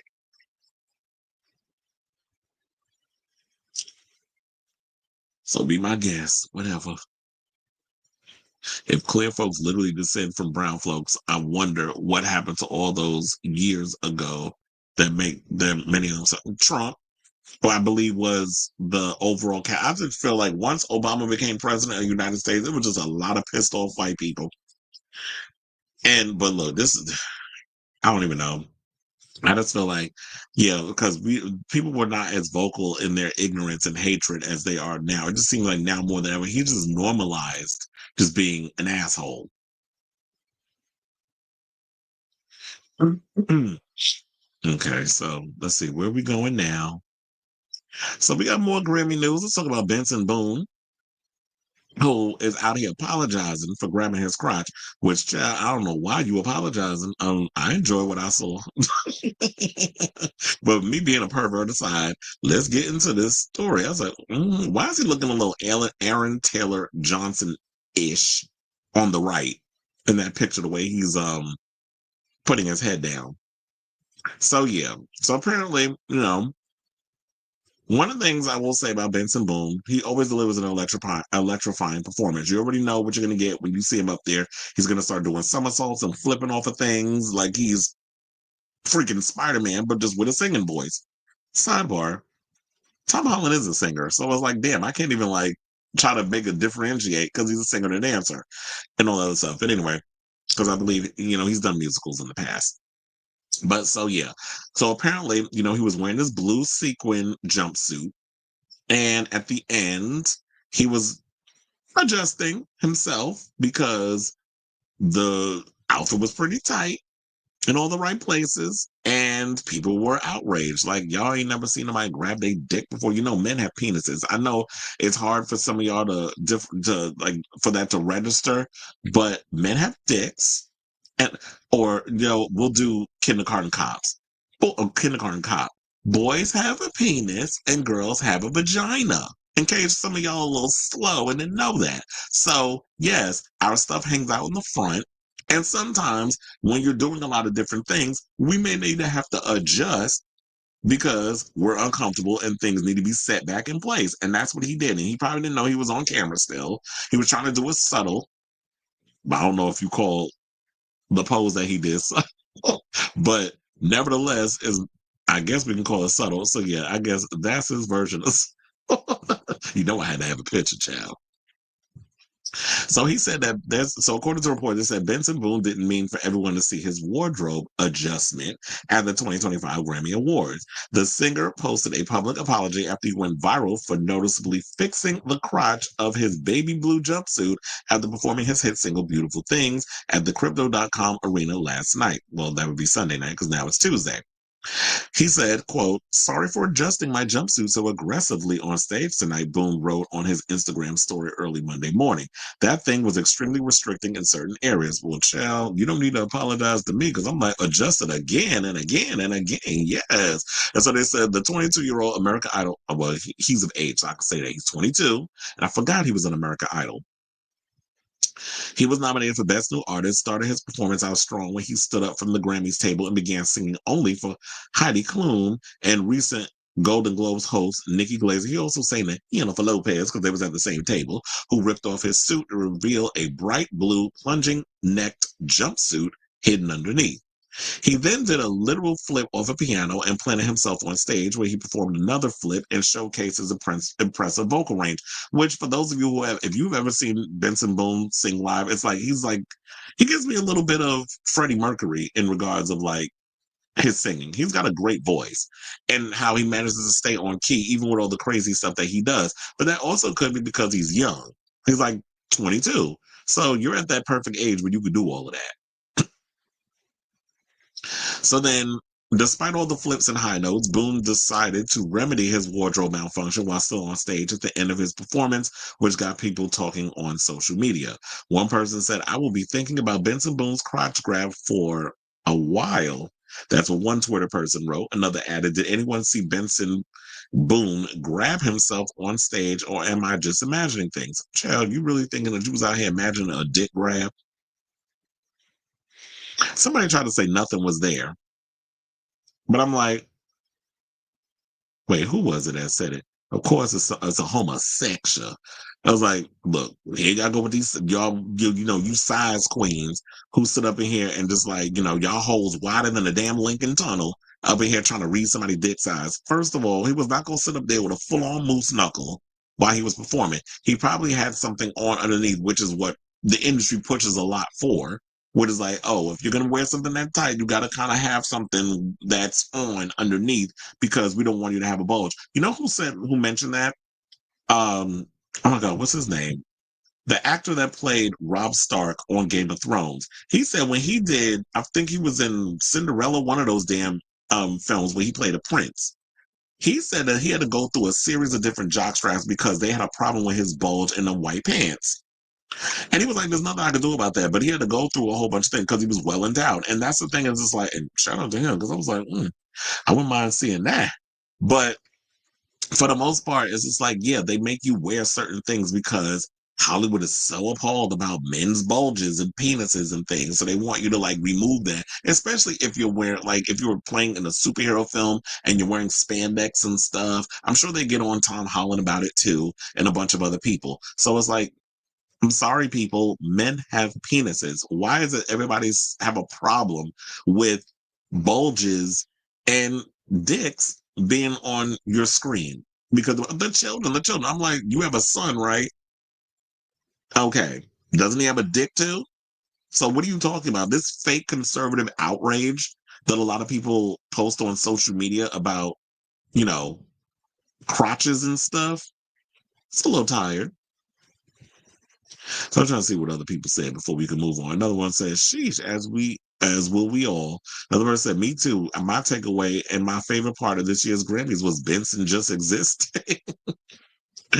But and then some people say gross, another person said not cool. It's like, it's just a thing that guys do. If whether it's, you're an athlete in sports, whatever the case is. So So what else did it say? So it said Boone was one of multiple artists who opted for tearaway clothing during the Grammys. Best Rap Album winner Doechii also stripped down her skivvies during her mix of hits Catfish and Denial is a River, while Sabrina Carpenter pulled her own Cinderella-esque transformation when she ripped off her suit and tie to reveal a baby blue dress. There was a lot of people that was taking off clothes and stuff. That night, and I was living for it. There was one song I'm trying to remember. Oh, did y'all hear that new Doechii song Nosebleed? Bitch, when I tell you I was getting my life to that song earlier today. Yeah, she got a new song out. I don't know if y'all heard it, but definitely check out her Nosebleed song. But in regards to all this, I feel like I said all I need to say about Benson Boone. This is a bunch to do about nothing. His signature is he wears a lot of those onesies and stuff on stage while he's singing. He's kind of bringing back that old 70s, early 80s rock style, like very much the shiny onesie, the curly hair, the mustache, very Freddie Mercury-esque with his whole vibe. And I'm here for it. I love someone who's willing to get up there and entertain. And look, quiet as it's kept, a lot of you male artists are boring compared to what Benson Boone is giving. Do we need to talk about Abel's boring ass performance? You know who Abel is, aka The Weeknd. That boring ass performance he gave at the Grammys with a bunch of damn people in like a full onesie and they face not showing, moving around their hands like those things that's outside the car dealership that just be waving around. Like that's what that y'all was looking at up there while he's giving the same tight ass synth pop song that he always gives with his performances. So I say all that to say, what do y'all think of this story? Were some of y'all appalled, or was this some fake outrage by a bunch of damn conservatives who ain't got nothing else going on? They want to complain about a man adjusting himself after just giving an electrifying performance, because sometimes when you moving around a lot and you doing all kinds of crazy stuff, things get a little bit tangled up and you need to adjust to make yourself more comfortable. Nobody wants to walk around with a penis, in a place of uncomfortableness, and then I gotta wait until I get off the stage to do my adjustments. So whatever your thoughts are, let me know in the comments down below.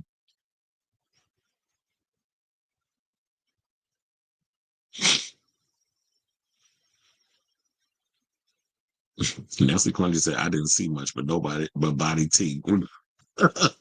Yeah, everybody was saying that. Was like, ain't much there. Order my Mayhem order, store exclusive CDs, store exclusive silver vinyl, and post up. Damn, you really going out for Miss Gaga. MJ, yeah, he did. And he as he did it. He definitely loved grabbing himself, chair.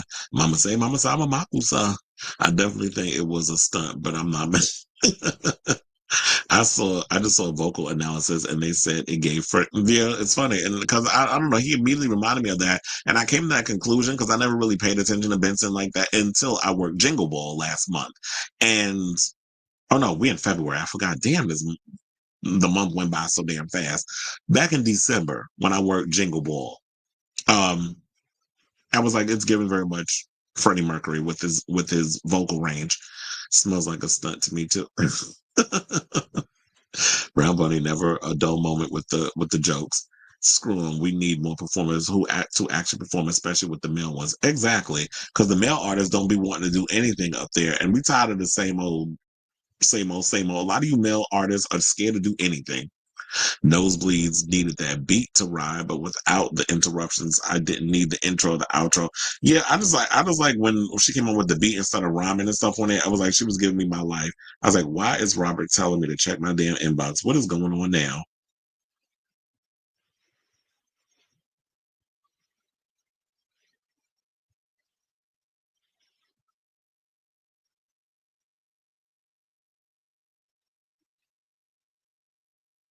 Wait, did you send me this? You are a good top host. Is that what you told about? um, is that the thing that you was talking about? Sending me? Oh, wait, there's something up in here where it says no content with wrecking our country. Apparently, Elon Musk is now coming after me personally. Wait, who is this? Because it's like this post is not opening. It's taking me somewhere else. And you know what? Hold on. Okay, the last male artist who I haven't seen put much performance is Usher and Chris Brown. And guess what? Chris Brown just won a damn Grammy on Sunday. So apparently, there's no account for mediocrity, right? Misha got into an accident when his car got hacked by you know who. Oh, you talking about Misha Collins? Got into a car accident. See, this is why I keep telling people, leave them damn Teslas alone. I saw one of my friends talking about, yeah, return them damn Teslas. I don't know why y'all running around with them with that tired ass car. I would never drive with that car. Like, I will stay for the rest of my life with a gas car. I'm sorry, I'm just gonna have to fuck up the environment, but I will never get behind a HAL 2000, 3000, whatever. You're not gonna hack my shit and all of a sudden, I'm at the mercy of a machine and you gonna try to kill me. I've seen enough movies, Terminator, all of that stuff, to know how that ends, along with Michael Jackson and Prince. Okay. Benson can only flip, which is better than we usually get, but I don't consider him a great performer. Well, with the type of music he does, he really doesn't have to do much. It's like he just walks around the stage, sings his songs, really engages with the crowd. So yeah, him doing the somersaults and stuff, that makes him stand out because it's like, what else is he going to do? I'm trying to remember if I've seen him play an instrument. I think he plays like the piano or something, but it's the same thing with Lady Gaga. She comes in there, plays the piano, she plays the guitar, but I think she plays the piano more. And she does her choreography and stuff, so. hmm I don't expect him to like do a whole bunch of stuff. I mean, I don't want him to start doing pink and start doing somersaults in the air, midair. As long as you give me a little showmanship, I'm okay with it. As somebody who's a theater kid, I want razzle dazzle. I want spectacle. I can't with the whole standing in the same spot for 2 hours singing music. I just find that so boring. Which is why people who are just stiff. Like I would never pay to see a Mariah Carey concert. I don't care how iconic she is. She has horrible stage presence. Now, speaking of horrible stage presence, let's talk about Kanye, who apparently may be losing out on a $20 million deal due to his latest stunt at the Grammys. Now, for those of you who are aware, he came up to the red carpet. He didn't stay. He just basically took him and, his version of Amanda Lepore, Bianca Censori, and they got up on the thing. He whispered something in her ear. She took off her coat, which made some people think, okay, this is some sleeper agent type shit, where it's like you say something to her, um, whisper in her ear, the color of the grass is green, and then all of a sudden that means you drop your coat, and all of a sudden your titties is all out for the world to see. And titties that definitely needed some damn support. I know her back gonna be killing her by the time she's 40. So yeah, so they have this picture. The people was gagging. There was even some people they were so appalled by this. There was even saying that they need to call the cops and issue arrest for indecent exposure, which according to the police in LA, they wasn't trying to haul her in for that. It is what it is. And plus, in certain places in New York, I think in New York, you can be topless in certain areas. Because I remember this woman who used to always walk around with her boobs out. I used to get a lot of pushback from that, but the law apparently there was nothing against her being topless. And I think in LA, there's certain parts. What is it like the Castro? You could be naked. I think. So, according to the Daily Mail, they said that Kanye West has lost a $20 million deal to play in Japan as a result of his controversial stunt at the Grammys, according to sources in Tokyo. Now, West, who's 47, had signed up to do 2 shows at the Tokyo Dome in May, but following the naked stunt on the red carpet at the Grammys on Sunday night with his wife Bianca Censori, his investors have taken fright. A source said, quote, Kanye is just effing up every opportunity that comes to him. The stunt was creepy beyond relief, and he's been greeted with horror in Japan. You know the Asians are very conservative when it comes to certain things. Like I just found out because I was thinking about moving to Thailand because I'm about sick of living here in the buffoonery. You could smoke weed, but you can't vape, and vibrators are outlawed. You can't even pleasure yourself. I'm like, damn, what I'm gonna do? Stick a bamboo up in me?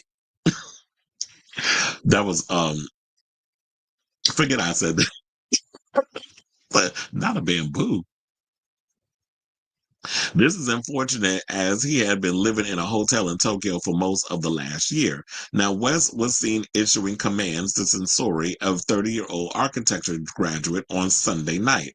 A lip reader, Nicola Hickling, said that he told Censori, wearing a black fur coat over a mesh ensemble with no underwear, "You're making a scene now." Wasn't that what you wanted? She nodded her head and he told her, "Make a scene. I'll say it'll make so much sense. Drop it behind you and then turn. I got you." She then tells him, "All right, let's go." Wes and Sasori left the event soon after the red carpet and were pictured getting into a waiting limo. A source said the investors in Japan who are back in the concerts are extremely upset by this. It is highly likely that they will pull the funding for the shows. He has greatly misguided the tolerance of the Japanese people towards these activities. He's just not welcome anymore. This will be a big blow to him because he has been living in Japan for around a year now, almost full time, and I guess he did not see this coming. There was no fury among his American colleagues and backers over the stunt, which was pulled in front of billboards asking for charitable donations to aid those who lost their homes and their lives in the wildfires in Los Angeles earlier this month. Now, one said this was totally disrespectful to the Grammys to pull a stunt at what is essentially a fundraiser, and in the context of what has been going on in LA, is almost inconceivably stupid, crass, and wrong. I don't know what this asterisk thing is. Are they trying to say it's effed up on a huge scale? But all that Kanye is interested in at the moment is launching his cryptocurrency, and everything else seems to pass him by. Well, child, don't even do anything to do with cryptocurrency. All that mess is a scam. So yeah, there's that other picture, and then we'll just leave it on here. So they also said the artist who goes, oh, child, we ain't call him Ye. That's a stupid name. Was meant to launch a new album, Bully, before Christmas. He has been, pot me kettle. He is a big ass bully, so I can see why he picked the title. And they said he's been working on it with sound engineers since the summer of last year. However, it's yet to come out, and I'm told it's now indefinitely delayed because he's not happy with it. As to why Bianca has been wearing next to nothing for almost 2 years, the feeling among his circle is that he's acting out a shared exhibitionist voyeuristic kink. And remember, at one point, didn't he say that he has a sex addiction? And he had an addiction to, rhymes with corn. And there she is holding one of the children. I think that's Chicago. And there she is looking a mess. Hopefully she wasn't singing. So then they also said that it also has been suggested that he regards her both as an artist and an art form, and that she shares the opinion that they were doing is art and that she is his muse. Similar to what I've said about, didn't I call her his version of Amanda Lepore? Because when it came down to David LaChapelle, Amanda Lepore was his muse. And we used to always see her in a lot of photo shoots and stuff, but she still does her thing out here. Amanda's an icon. Shout out to her. And then at one point, remember, he tried to do that with Kim Kardashian, and Kim went along with the ride because she wanted to be able to get in the rooms with the Anna Wintour types and the fashion elites. And Kanye's influence definitely helped her get in there. However, ever since, his bipolar ring, Kim is not, as influential in that world as she thinks she was because Kanye helped her get in those spaces. And quiet as it's kept, ain't nobody really checking for Kanye either. So I can see why he's got to pull these type of stunts and shows to get attention because nobody's really checking for him. And it's like, yeah, this is a charity event, and here you go having your wife, I'll put air quotes because they say they married. I'm not buying it, and got her out here showing her damn boobs, and like we ain't never seen titties in a vagina before. Like, girl, you're not the first nor the last to have body parts that we ain't seen. We could turn on an adult film and see way better. So you didn't invent the wheel in what you're doing. And I understand like maybe conservative people is in shock over it, but I do agree it's in poor taste. This is an event that's supposed to be about a charitable moment. They're trying to raise money for an incident that happened with the wildfires. And here you come making it about you, per usual. But they came up in there being all stank with an attitude. because you ain't want to do interviews, but you just want to get on the red carpet so people can take your pictures of your damn wife being naked, because that's apparently what you get off on. But, you know, a narcissist will stay narcissistic because this is what they do. So then insiders said West demanded Adidas, you know, he had the issue with Adidas and all the other stuff. This is why he's, you know, he's been going through that. And remember the anti-Semitism. So he pretty much got himself canceled in the United States. I didn't even think he was allowed to come back here the way he's been acting. Or maybe he just waited until Biden left and now he's back in America. So again, there's the latest on that. He lost, I mean, if this turns out to be true, he lost out on some money because he's sitting out here misjudging, and he feels like because of his narcissism and his ego that you can just do whatever you want to anyone, anywhere, and then it's okay. But you got to realize, maybe you can get away with that in America, but your actions have consequences. And if you're doing business with Asian people, especially in Japan, and this is the type of stunt that you're pulling, if this turns out to be true, you can't be surprised by the backlash and the fact that they don't no longer want to do business with you because you just did something completely disrespectful that they don't stand for. So I want to hear from you guys on your thoughts on this. Whatever your thoughts are, let me know in the comments down below. Fine. So we have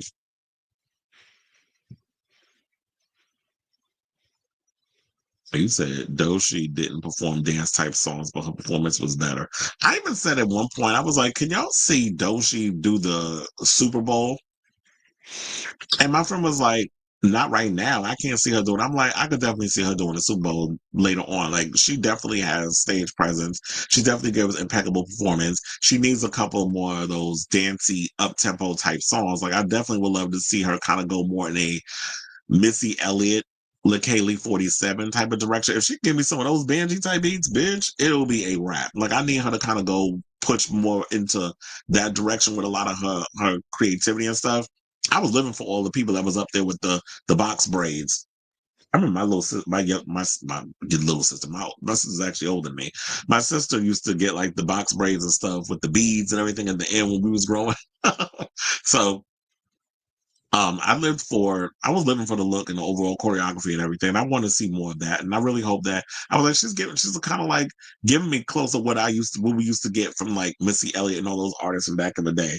So I definitely see it for Miss Doshi. He said NTM or Mariah. Oh, because I gave her the stray. So she was naked or just had new. Well, she wasn't naked. She had on she had on this see-through. It looked like a mini dress, but you could see like her breasts and her vagina, literally in the outfit, because you could see the outline of the outfit when she was wearing it. But it was sheer. It was definitely see-through. It's no shade, but you know what? Lourdes was an outfit similar when she was at the Fashion Week last week. But I will say this, Bianca wore better. Simply because Bianca's body is on point. Lourdes need to get her ass in the gym. And I don't want to throw shade at her because it's like, I remember her when she was little. We all grew up with Madonna's daughter. But girl, if your mother was out here being butt naked, she made sure that body was right and tight. You can't be out here with a one pack. It should be a 6. Where the other 5? Like, you can't be up here being butt naked on a red carpet and showing body parts, and you look like you just had a Modelo or 5. I literally avoid any coverage of Kanye, but I'm here right now. I haven't listened to him in a long time either. It's just sort of like ever since, you know, the shenanigans and all of this, and this was before the anti-Semitism, when he started just coming out with the craziness, I'm like, he is so corny. I just didn't care. So I moved on from him. The Japanese being a conservative society, like they don't want him parading his naked wife around. They gag, and I'm like, you losing out on $20 million, but now he about to scam all y'all some damn cryptocurrency mess. Which Trump just scammed his own people with this what is it, meme coin or whatever he was doing. They don't seem to care though. Or maybe he shut up the media to the point where they're not talking about it. There is definitely a certain taste of a fetish to all this. The fact that she looks like yeah, she's definitely looking very Kim-esque. See what made Rihanna's iconic new dress work was it creates an illusion of nudes, but had crystals to give it a. And Rihanna is smart when she knows her body and she knows fashion. You got people out here that act like they fashion icons, but y'all just messy and crude about it. Like, you're just a fraud. And that's why I laugh at Kanye. Like, Kanye try to act like, oh, I missed the fashion. I'm like, child, no, you're not. You don't know nothing about fashion. You never gave fashion when it came to your stuff. All your runway looks was trash. Like, you are not that dude. He wants to be this Karl Lagerfeld type so bad, and you're just not giving. You're giving, the pork chop of Project Runway. Like, you literally be the first one eliminated on a fashion show if you were to go on. Isn't there a category on Sniffies? Is it? I mean, I know for shadow. Don't Sniffies make clothes too? I could have sworn that Sniffies actually has a clothing line. I consider getting some of their stuff. Them, and I'm even liking some of the stuff from Nasty Pig this season too. Like their sense of smart, risque when it comes to this. And as well, when it comes to being risque or sexy or whatever, like you got to be smart with the overall look. You can't be out, you can't push to the point of it just like vulgar or distasteful. Well, look, she can just step her pussy up and I won't have to go so hard on her. Because remember, I was listening to Mariah Carey since, the first album. But my teacher made me a cassette tape of her debut album. Yeah, that's how far back I go with Miss Mariah. But anyway, let's move on. And let's talk about The View. Because we talked about Whoopi earlier coming to the defense of Beyonce. And now we got Sunny Hostin coming to the defense of her husband, as she should. But there's some of that, and I didn't know this, apparently a couple of days ago. Remember that lawsuit that we was talking about that there was a New York civil lawsuit which was accusing dozens of clinics and doctors of some type of fraudulent activity? Well, apparently the other doctors are about to settle, except Emmanuel Hostin. So he's facing his own solo suit, which I'm like, this sounds like some shit that Sonny done put his ass up to. Because I didn't do any wrongdoing, because that's her favorite word. So and so has denied themselves of any wrongdoing. That's what she reading her tight ass legal notes over there at The View. Well, now she knew I had to do that for her husband. So, according to reports, it says Dr. Emmanuel Hostin defiantly called himself the victim of a frivolous smear campaign last month after he was accused of providing fraudulent medical services in exchange for kickbacks in a complaint filed by American Transit Insurance Company in December. But the orthopedic surgeon now finds himself increasingly isolated after the vast majority of defendants have now offered to settle their cases, according to a new court filing obtained by DailyMail.com. Now, American Transit, which insures taxi company and Uber and Lyft drivers, announced last Monday that more than 141 of the 186 defendants named in the suit have agreed in principle to settle one of the largest RICO cases ever filed in New York. Now, the papers filed by the law firm Manning Cass did not specify which defendants offered to settle. I do have a copy of their paperwork. So, yeah, there it is. They also said Dr. Hostin has until February 10th to respond to the legal complaint. Now, in a statement by DailyMail.com, Hostin family lawyer Mark Garagos maintained that the surgeon had not been involved in any wrongdoing and demanded American Transit issue an apology to Dr. Hostin and his family, saying, quote, Dr. Emmanuel Hostin should not have been named as a defendant in this lawsuit, and American Transit must dismiss him from the lawsuit with prejudice. And this is said by Garagos. Now, American Transit must offer a full and unequivocal apology to Dr. Hostin and his wife, Sunny Hostin, and their two children for this unfortunate mistake. Now, American Transit must also pay Dr. Hostin what he is owed for his medical services to the insureds, and substantial damages must be paid to Dr. Hostin and his family for reputational damage and emotional distress caused before they will consider any settlement. So I think maybe they're taking this in a different situation because out of all the doctors that we're aware of, one of them is married to a successful TV personality who happens to be on one of the biggest daytime shows in the United States. Say what you want about The View. They're a bunch of damn clucking hens. They don't know what they're talking about. They do light, they give light motifs when it comes to the politics. But Sunny Hostin is someone who is vastly popular on this show. And she knows a lot of people in a lot of places. So I don't know if this, if Emmanuel has been up to some shadiness.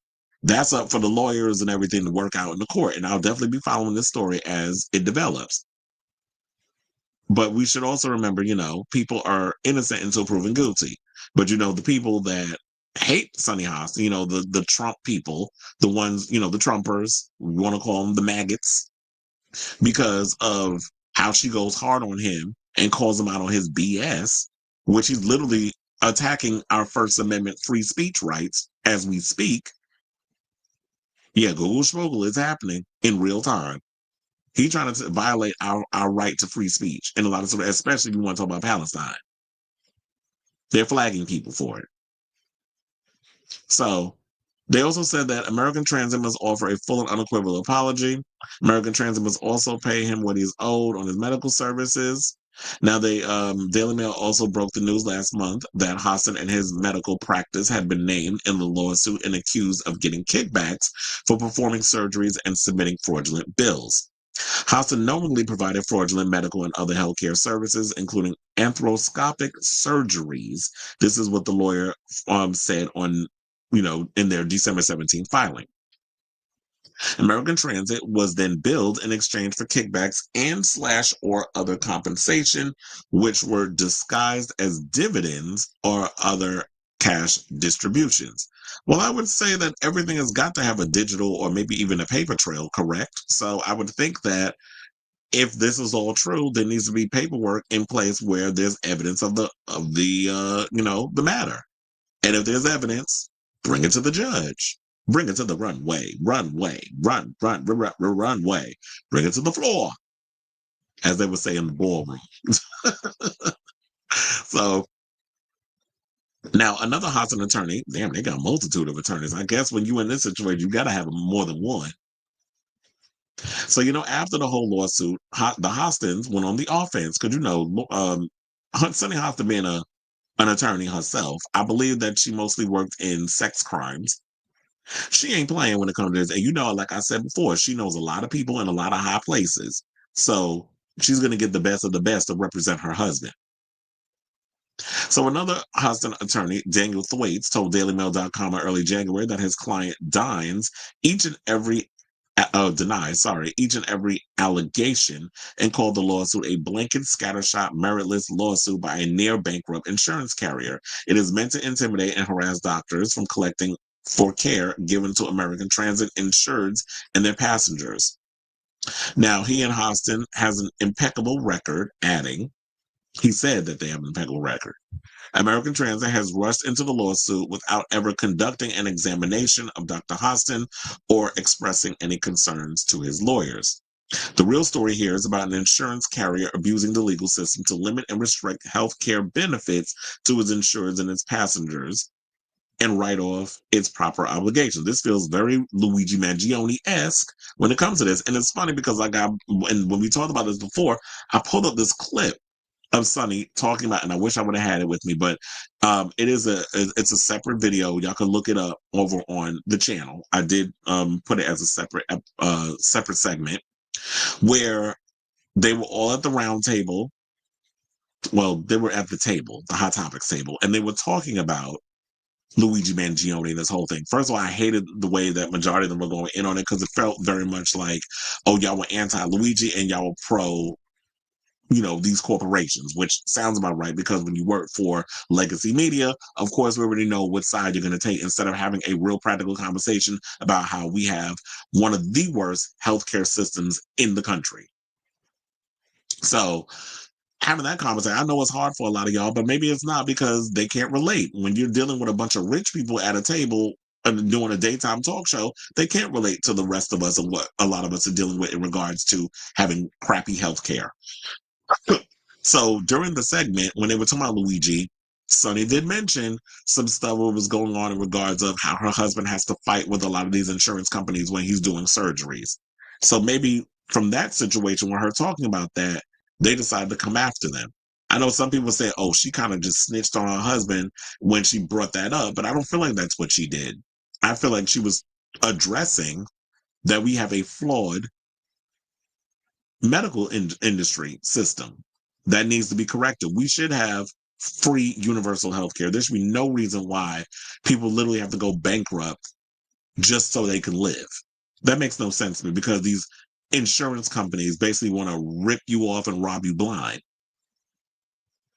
So they got a lot of blood on their hands with this. The insurance company, not Sunny and her husband. So I will definitely keep you guys abreast of this story as it develops, but I definitely want to hear from you what you guys think of this story, whatever your thoughts are. Let me know in the comments down below. Okay, let's see what is our next topic. We have some more Diddy news.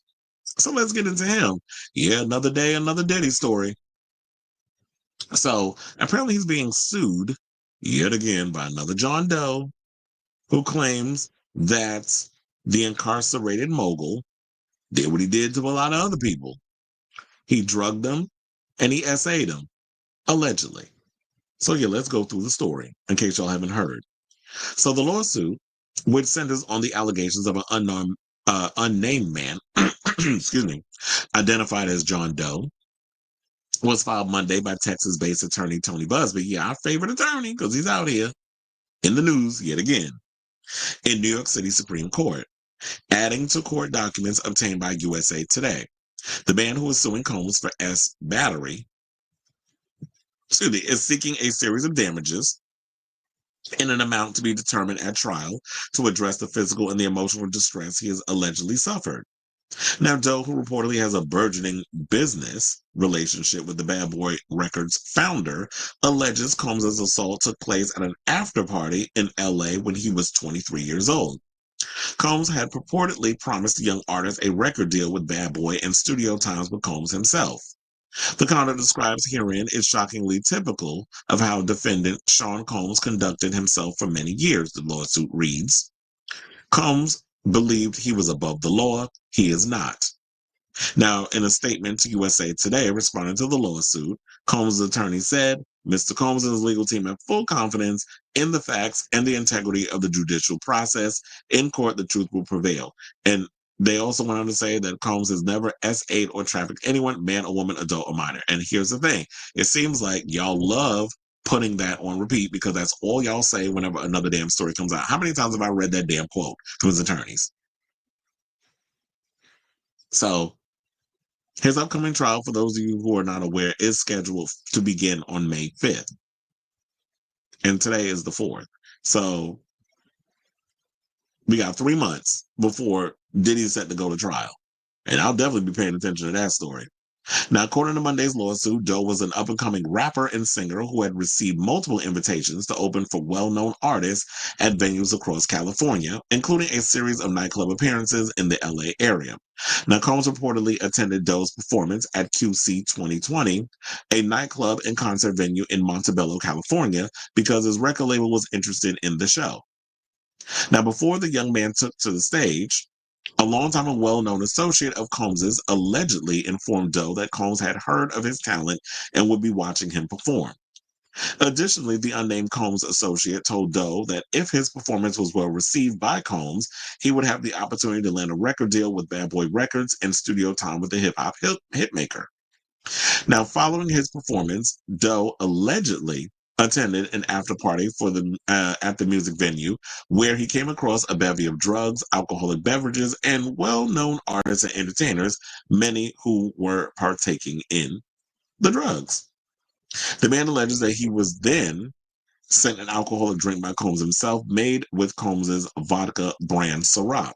However, after drinking the beverage, Doe quickly felt lightheaded and later lost consciousness. Now, while drifting in and out of consciousness, Doe observed Combs and his entourage engaging in group sexual activity, often with other attendees who appeared either drugged, unconscious, or as if they were paid escorts. Amid his alleged intoxicated state, Doe reportedly woke up from a physical jolt to find his pants had been removed and that the rapper was groping him.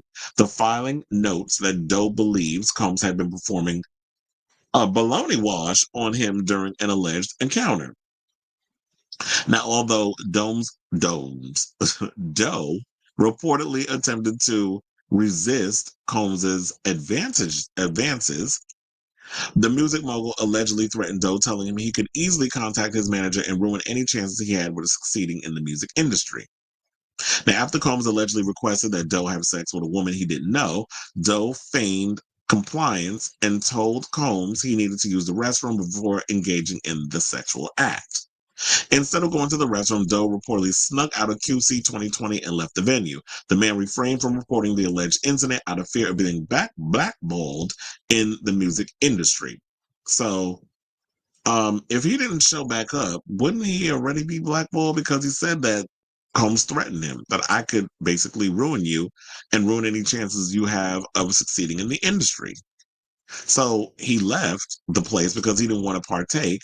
And then he said that I guess he refrained from reporting it. So I guess maybe he still wanted to work at some capacity in music, not necessarily getting a record deal, but in other venues, like where he was at the club and he was, singing songs.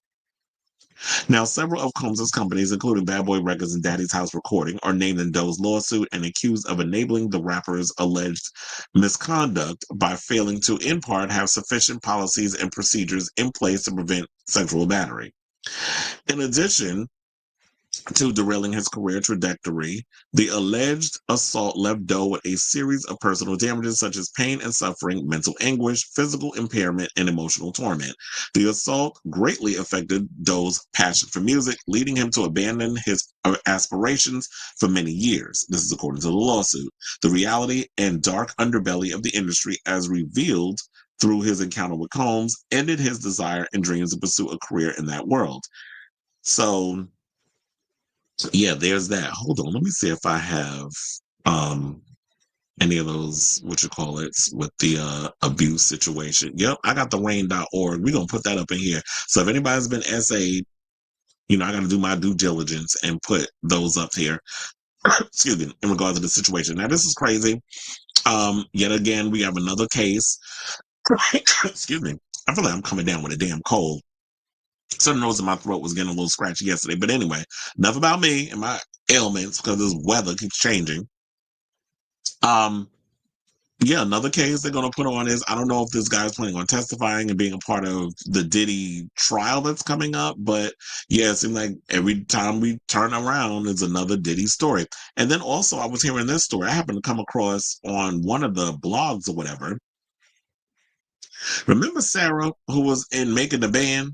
Well, the band? And she went in that documentary, the quick one that they put together, they just threw together, that was on Peacock, and she claimed that Diddy was inappropriate with her. Well, according to Chopper, he was out here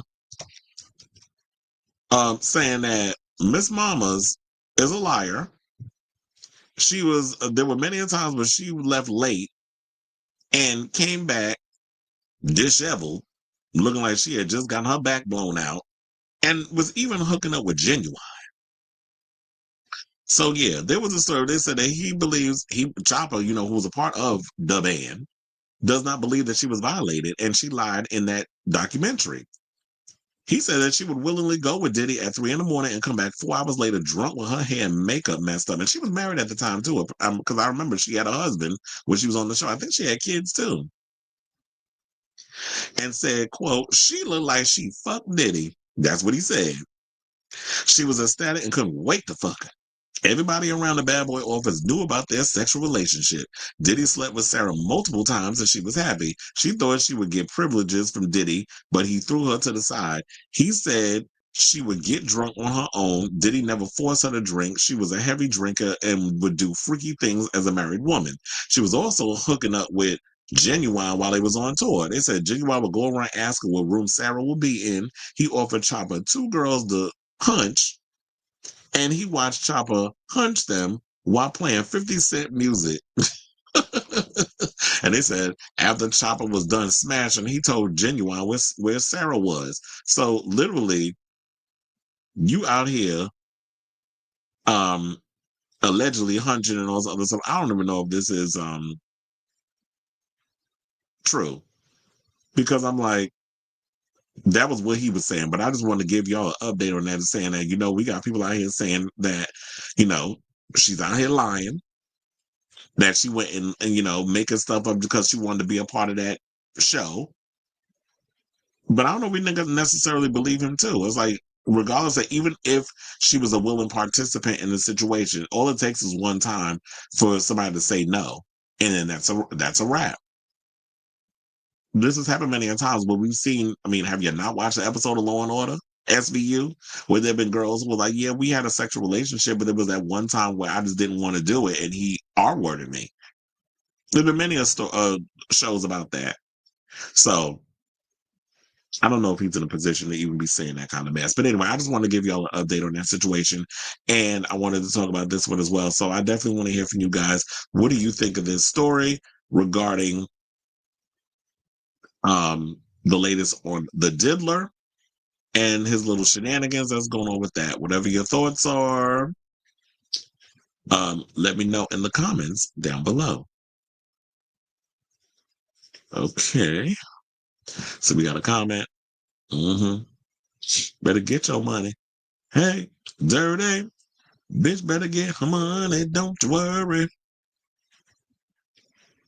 All right, let's talk about Garcelle and the Housewives of Beverly Hills, because she got called an a-hole by Kyle because she was like, "You definitely just be yourself. If you into women, be into women. No hard, no foul. Nobody's gonna read you or drag you over it." And even Kyle even came out and said that she had a conversation with her daughters, and it wasn't a big issue. That they were like, you know what, regardless of whatever direction you decide to take, we stand behind you. We're not going to judge you if you're into women or if you're exploring that side of yourself. And I remember somebody jumped in my comments. I can't remember if it was on TikTok or one other place, said that they worked at a place where they ran into Kyle, or Kyle was there with Morgan Wade, and they were calling each other babe, and they were being very affectionate. So they probably are hunching. The fact of the matter is, Kyle don't want to reveal sides of herself. And I be feeling like, if you on a reality show, sis, like, you here just to collect a check, but you don't want to do the work. Like, when we watch these reality shows, you're supposed to give us every aspect of your life. And you don't want to decide to push Morgan Wade on us. And now when we got questions and people are curious, and even Garcelle is like, are y'all doing stuff? Because the way y'all acting is more than they just friends. And nobody's saying that you can't have gay friends, that a straight girl can hang out with a lesbian. But the way y'all was acting is kind of like y'all were a couple. And because you was going through what you was going through with Mauricio, which it's funny how I lived for when Sutton brought up the alleged affairs, which we all been talking about over the years. But she was like trying to play it off like, why are we bringing this up like on camera? Because it's like, sis, we all been saying that Mauricio been cheating on your ass over the years, and it wasn't just this incident where it was the separation. He allegedly was laying low and spreading it wide with young puss while, for the past couple of seasons. Even as going as far back as the season with Camille and what's her name? Alison Dubois, with her little vape pen. So for those of you who missed it, on a recent Real Housewives of Beverly Hills episode, Garcelle tried to encourage Kyle to live her life freely and authentically. She said, "Do whatever the F you want to do. Be whoever you want to be. If you want to be a lesbian, be a lesbian," which which is ironic that some folks will argue Garcelle isn't all that authentic either, because they feel like Garcelle, she don't really have a storyline. All she be doing is producing stuff and directing stuff for Lifetime, and then she'll be eating and hanging with her kids. But we not getting them from her. But you want to know something? I like Garcelle being there. She's just a friend of. She doing the business stuff, and she gets to just kiki with the girls. I was just like, look, let Dorit give us what she giving us, because Dorit is giving us the season. And Kyle and her going back and forth. I'm entertained by it, and I'm living for Erica and all the stuff that's going on with her. Everybody don't need to be on 10 every time. Now, on the Housewives of Beverly Hills after show, Kyle reflected on the moment and said, "What was really going through my head was, you're being an a-hole right now. And don't try to act like oopsie daisies. You know exactly what you're doing." But Kyle's words haven't deterred Garcelle, because Garcelle went and said when she spoke to TMZ, when she was asked about the lesbian comment, she rolled her eyes and then smiled, and then they asked her if she regretted the comment. She said, "No, I wasn't saying it to be malicious. It was more about, we're powerful women. We could be whatever we want to be. So it wasn't a dig. It was just supposed to inspire her to do whatever she wants to do." And then, Garcelle and the paparazzo laughed along and then said, and asked her if she had a response to Kyle calling her an a-hole. She said, "Yeah, I heard that. It's so funny because we laughed about it afterwards. So for her to say that was pretty shady." When asked if she would retract the comment below, Garcelle said, "No, I don't take it back." Garcelle has her opinions on Kyle's life, and she's not backing down. So yeah, I'm like, look, once you put yourself out here on these reality shows, you cannot be shocked by the reaction from the people. And I feel like a lot of times, yeah, Kyle don't want to play ball and be 100% authentic. And if she would decide to go and leave the show, I wouldn't feel no ways tired, because I feel like Kyle seems to be over it, and she doesn't want to be as forthright with what's going on with her. And I remember someone saying to me, "She doesn't have to tell us every aspect of her life." I'm not saying you need to tell us like how you wipe your ass in the morning. We don't need all those little details. But if you're going through a divorce, if you're in a relationship with, if you're interested in exploring a same sex attraction to another, to someone, y'all don't think that that's something that should be worth exploring as far as a storyline for a reality show? Like, you just want to show up and just, we can't address certain things. You can't say certain things on camera. You can't do this. You can't do that. And Kyle likes to pretend like everything is copacetic with her. And then if you call her out on her stuff, which that's why I was like Team Dorit in a lot of ways, because I'm like, yeah, Kyle is very vindictive. She gets that from her sister. I think that's the richest thing, because Kathy does the same thing. You get on her bad side, oh, she's not forgiving you. And she's done that to Kyle, and Kyle does it to her friends. She wants her friendships to be one side. You can't call her out on her stuff. And one of the things I love about people like Sutton and Garcelle, and even now Dorit, they're not scared to call her out on her stuff. And now she said, "Well, who's this? Why is she coming at me all of a sudden? She was never like this before." I said, "Yeah, because she was your ride or die. She was willing to let things slide. But whenever she would come out and say stuff about you, or, especially when she was going through the thing with her and Kathy, she stood up there like, 'Oh, this is a family thing. This is between us. I don't think you should be asserting yourself in the conversation.'" She was just trying to be the middle person for you to see her side. But Kyle wants things her way or no way. And who knows? Maybe Mauricio was tired of that. But then again, Mauricio ain't no angel either.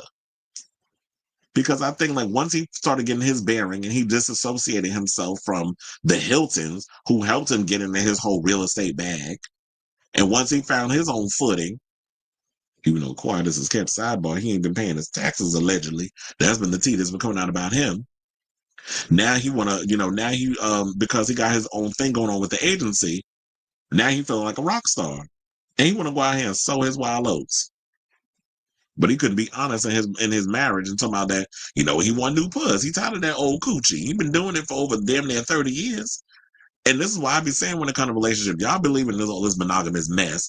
No one person is supposed to be with the same person for the rest of their life. But if that's something y'all want to do, then you go ahead and do it and deal with that. You go ahead and you keep on with it, God with Black Power or whatever you interested in.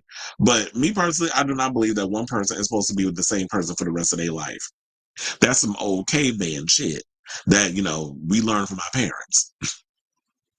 Anyway, I'm going on a little tangent. I say all this to say, I don't feel no ways tired about what Garcelle said. I don't think what she said was bad. She was just saying, girl, live your truth. Be authentic. Just, if that's something that you're interested in, then who cares what everybody else got to say? Your daughters is here for you if you're going to get in a relationship with a woman. Shit, she might actually make, and who knows, maybe Morgan Waito's show could probably show Mauricio a thing or two on how to satisfy a woman. So let me know what you guys think of this story in the comments down below.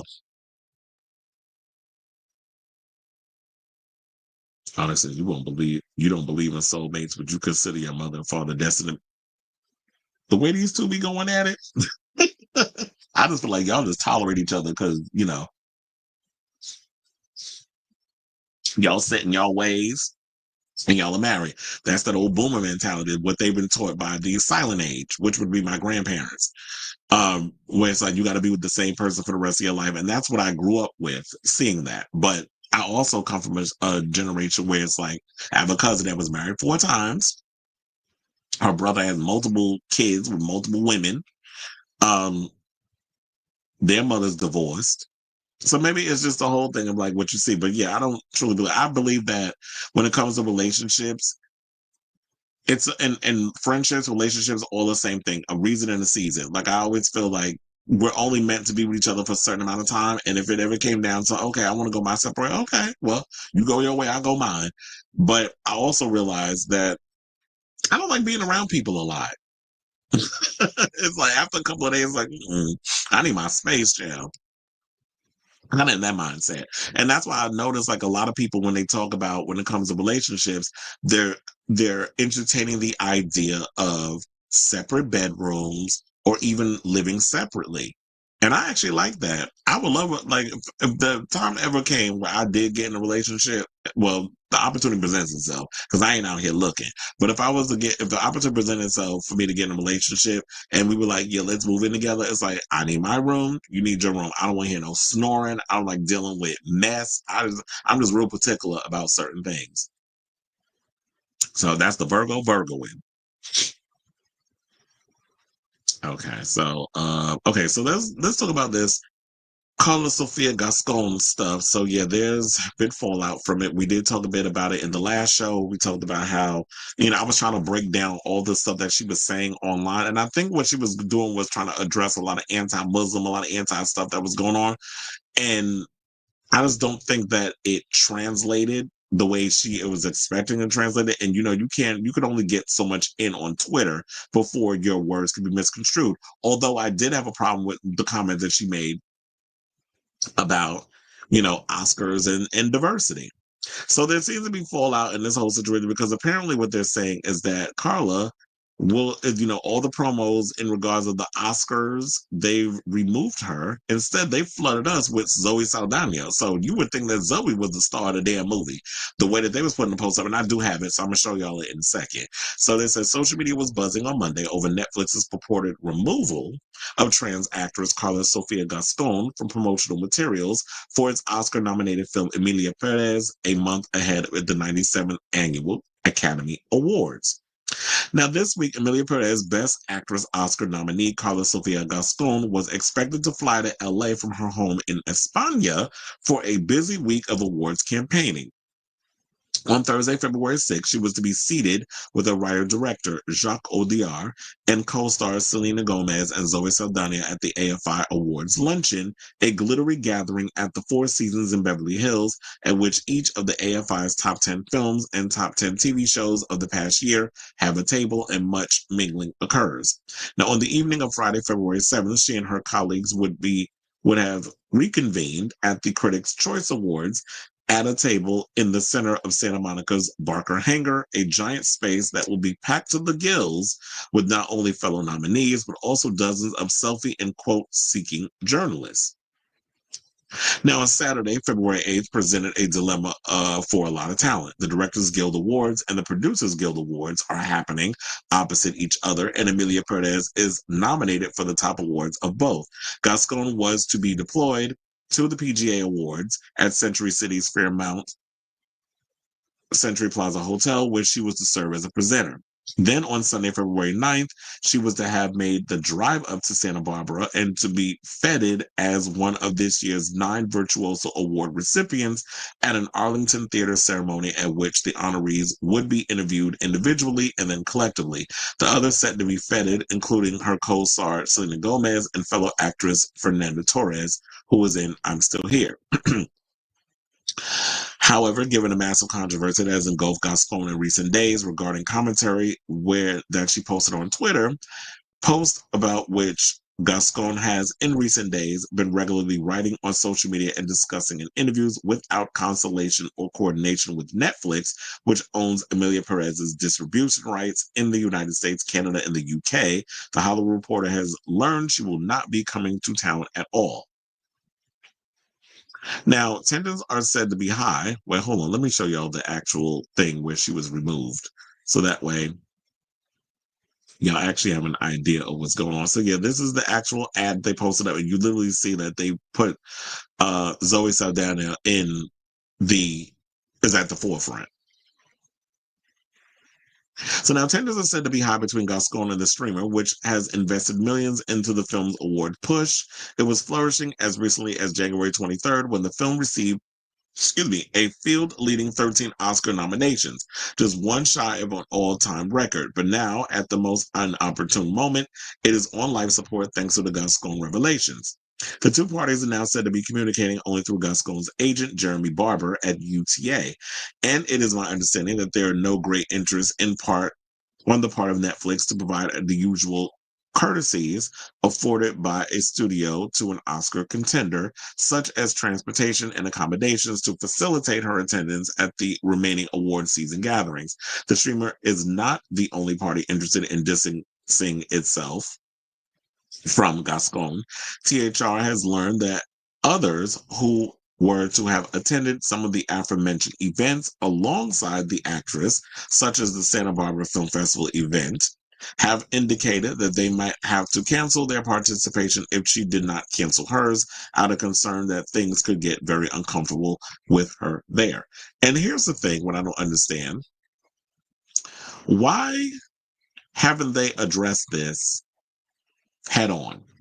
First of all, also, why didn't Netflix and the people that were working that, before they bought this film, why didn't they look into, like, once the award season stuff started, why didn't they vet her Twitter? Why didn't they look into that to see, like, if she had said anything inappropriate, or are we at a point that it's just like, damn, do we have to, like, go through everybody's personal information before you hire them? I mean, then again, they do say that they do that when you go for a regular job.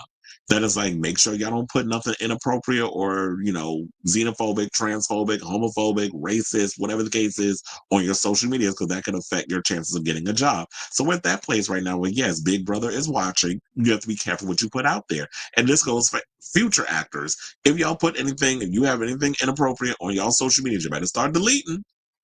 I mean, we already know the internet is forever, but at the same time, you better start getting rid of some stuff, because then what's going to happen is you're going to have a situation like this.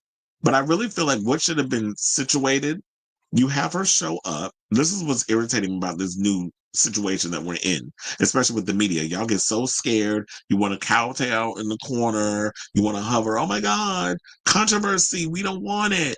How about you sit her behind down in a chair during a press conference? You have her address the situation one time. She apologized. We move on. I mean, quiet as it's kept, I don't think she's going to win an Oscar anyway. I told you my money is on Demi Moore. I loved her in the film that she's in. And to be even more quieter than it's kept, I don't think Emilia Perez should have been given all these damn nominations. It's not a good movie. I was going to say, like, when it comes to Karla, her performance is good. The film is not. So I'm trying to understand, like, why was it even given all these awards, including like best director and all that? I was like, child, first of all, we all know Denis Villeneuve should have gotten nominated for that, but y'all stay trying to shit on him. I feel like y'all trying to put him in the same situation as Beyonce. Somebody from Denis family gonna have to get out there and cuss out the damn Academy and bully them into voting for him next year. So maybe when Doom Messiah come out, then he'll finally get his damn Oscar. Like it came to Beyonce getting the one for Cowboy Carter. But I feel like in this situation, y'all trying to erase her. I just feel like it's messy on your part in regards of trying to think that if we don't address it, it'll go away.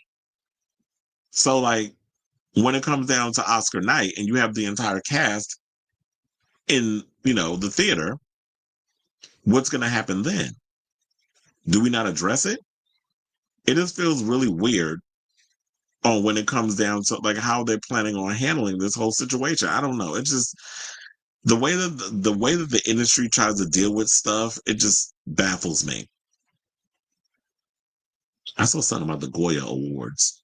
They said that she may still attend award season gatherings close to home, such as the Goya Awards, Spain's version of the Oscars, which will take place on Saturday. Some of her behavior is not seen to be as problematic in Europe. Yeah, it is, because, and that's another thing I want to point out too, Europeans aren't as uptight when it comes to things as we are. It's like any little thing you say or do, people get scared and immediately, let's cancel them. How about we address the situation? And this is why we are what we are today. Why we have the current administration we have. And we're going to continue to have this if people don't sit and have the actual sit down and want to have the conversation. You trying to basically punish her and throw her under the bus or try to act like she doesn't exist as part of this movie when the movie is about her character. She is at the center of it. Hence why she was nominated for Best Actress, does not make the issue go away. And this is the way Hollywood likes to handle things. And this is why people come across and say the negative things they say about y'all. So I just feel like it should be addressed, and we shouldn't be, and this industry shouldn't be trying to run away from the issue, because y'all not addressing the pink elephant in the room is only going to make it worse, and it's going to make it awkward when it comes down to the Oscars when it comes in March. So I say all this to say, what do you guys think of this story in regards of how the industry is handling this blowout from Emilia Perez star Karla Sofia Gascon? Whatever your thoughts are, let me know in the comments down below.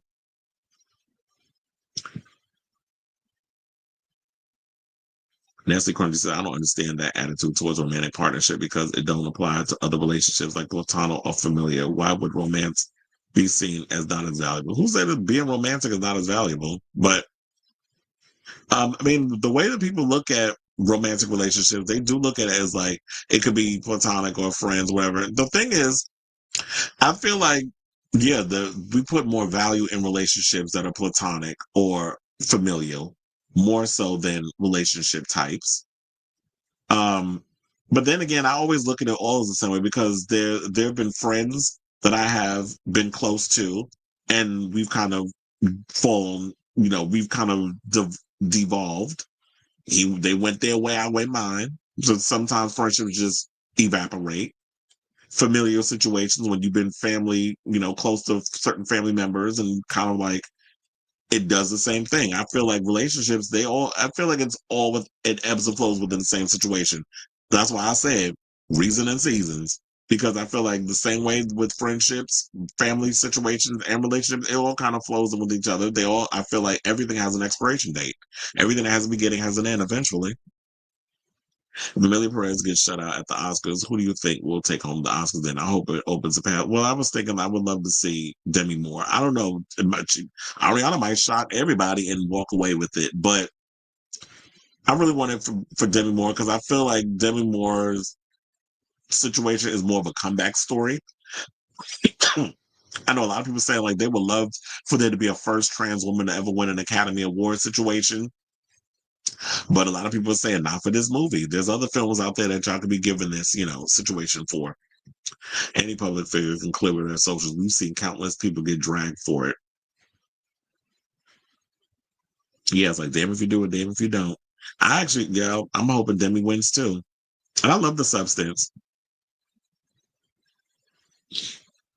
Nancy Crunchy says, I agree with that sentiment in regards to relationships. Mm-hmm. Okay, so let's see. All right, so guys, we have 4 more topics left until we're done with today's show. So before we get to those topics, if you can please do me a favor and hit that like button and that subscribe button. Also, be sure to smash that notification bell so that we know when we go live with a brand new episode of Chris Avalon Unfiltered. I'll definitely be putting timestamps in the show later on after the live stream is done, so that way you can just fast forward through all the, gobbledygook that we be chatting about on this show. And y'all can just get to whatever topics y'all want to, hear that piques your interest. So now, without further ado, let's get into this Cynthia Nixon story. I was like, damn, what is in the water over there within the Cynthia Nixon household and the people she hang out with? Because she's talking about that her eldest child, as well as her sister's kids and her friends' kids, are all transgender. So now, Nixon joined the hundreds of demonstrators that took to the streets of Manhattan on Monday to protest NYU Langone after the hospital canceled at least 2 children's appointments to receive puberty blockers following this mess that Donald Trump, his war on the trans community. So yeah, they're doing that in New York. And funny enough, Letitia James, who is Trump's favorite person, was recently out here, and I'm paraphrasing. She said pretty much the doctors, y'all need to ignore this foolishness that Trump is out here doing. And she's a New York prosecutor, so she's like, don't listen to this fool. Y'all can continue to go with business as usual in regards of providing children the healthcare, trans children the healthcare that they need. So now the former Sex and the City star, well, now she's on the sequel, and just like that, who's 58, took to the mic at the pro-trans children protest to speak about the order and how it cannot happen in New York. She said, most importantly, I'm here today as a mother of a proud trans man. This is what she said as she packed the packed crowd as St. Vartan Park roared. I'm here today as an aunt and as a proud trans man. My best friend's kid is trans, and my kid's best friend is trans. My wife and I, our lives are filled with the most amazing, beautiful, brave trans people, young and old, but especially young. Her remarks come after NYU Langone Health, a leading health hospital system in the Big Apple, began canceling appointments for minors who were scheduled to receive implants that dispense puberty-blocking medication, the New York Times reported. Oh, I didn't even know y'all were that fancy with it. I'm like, wait, y'all got implants that you put in the body that literally can dispense. Because look, the old school trans people, they'll tell you they had to go in and get their moans, which means they got to go in and get their shot or whatever the case is. But now I didn't even know y'all had these things that you inject into the body, an implant that can dispense their medication. So it's like they know at a specific time when you need to get it in your system, which I think is actually pretty high tech and cool. But the fact of the matter is we have a government who is jumping into people's personal business regarding what they should and shouldn't do with their kids. We need to be tending to yours, Trump, and the fact that one of yours allegedly got a booger sugar addiction, among other things. That's what you need to be focusing on instead of worrying about what other people out here, kids, and how they live in their lives, denying them the care that they need so that way they don't end up taking their own lives. Now, NYU has long been known for its trans-friendly policies and it has been recognized as an LGBTQ plus healthcare equality leader by the HRC Foundation for 10 consecutive years in a row, according to its website. Now, in June of 2018, Nixon saluted her firstborn child, Samuel, who came out as trans 2 days before the homosexual pride parade. Now, during Monday's protest, Nixon spoke about how Samuel had his top surgery done at NYU a number of years ago, saying his doctors were fantastic. She said during the protest, his surgeon was the best we could have imagined. And the idea that the city is filled with young people who thought they had a place to go where they can receive the highest care, and that place has now been shut to them, sickens me to my core. Now, word quickly spread among parents of trans children after NYU canceled appointments for two 12-year-old children who had been scheduled to undergo the procedure this week. One of the children had been due to have a small device which would release a puberty-blocking medication called Serprilin LA implanted into the upper arm on Thursday. The father told the Times that his child's doctor blamed the inability to proceed on the new administration and suggested that he tried calling other hospital systems in New York or a hospital in Philly that he recommended. The second 12-year-old child was scheduled to have the same procedure on Friday. The mother told the Times that she was only informed of the cancellation on Wednesday, one day after the executive order was issued. Now, when she questioned the hospital's reasoning, the medical staff told her that they were awaiting some guidance. Now, parents were horrified and terrified, or are horrified and terrified. This is according to Clark Wolf Hamel, executive director of the nonprofit organization PFLAG, and this is what they told New York One. Now, children who do not receive the care have significantly higher rates of unaliving themselves or depression or of anxiety of not being able to thrive in this world. Around 3% of teenagers in New York State between the ages of 13 to 17 identify as transgender, the largest percentage of trans youth in the U.S., as it's nearly twice the national average. And I think a lot of times people come to New York because they feel like this is the one place where they can be themselves. This is a place where we welcome all aspects of races, creeds, sexual orientation, and gender. No questions asked, no judgment. I mean, yeah, you got your ignorant people, but it is what it is. New York is extremely liberal, but now we have this moron in chief who's over here, because he learned a new word, executive order, that he could just go around and try to tell people how to live their lives. And I really wish that, a lot of times, a lot of these kids are getting the puberty blockers because they want to be able to know if this is something that they really want to do.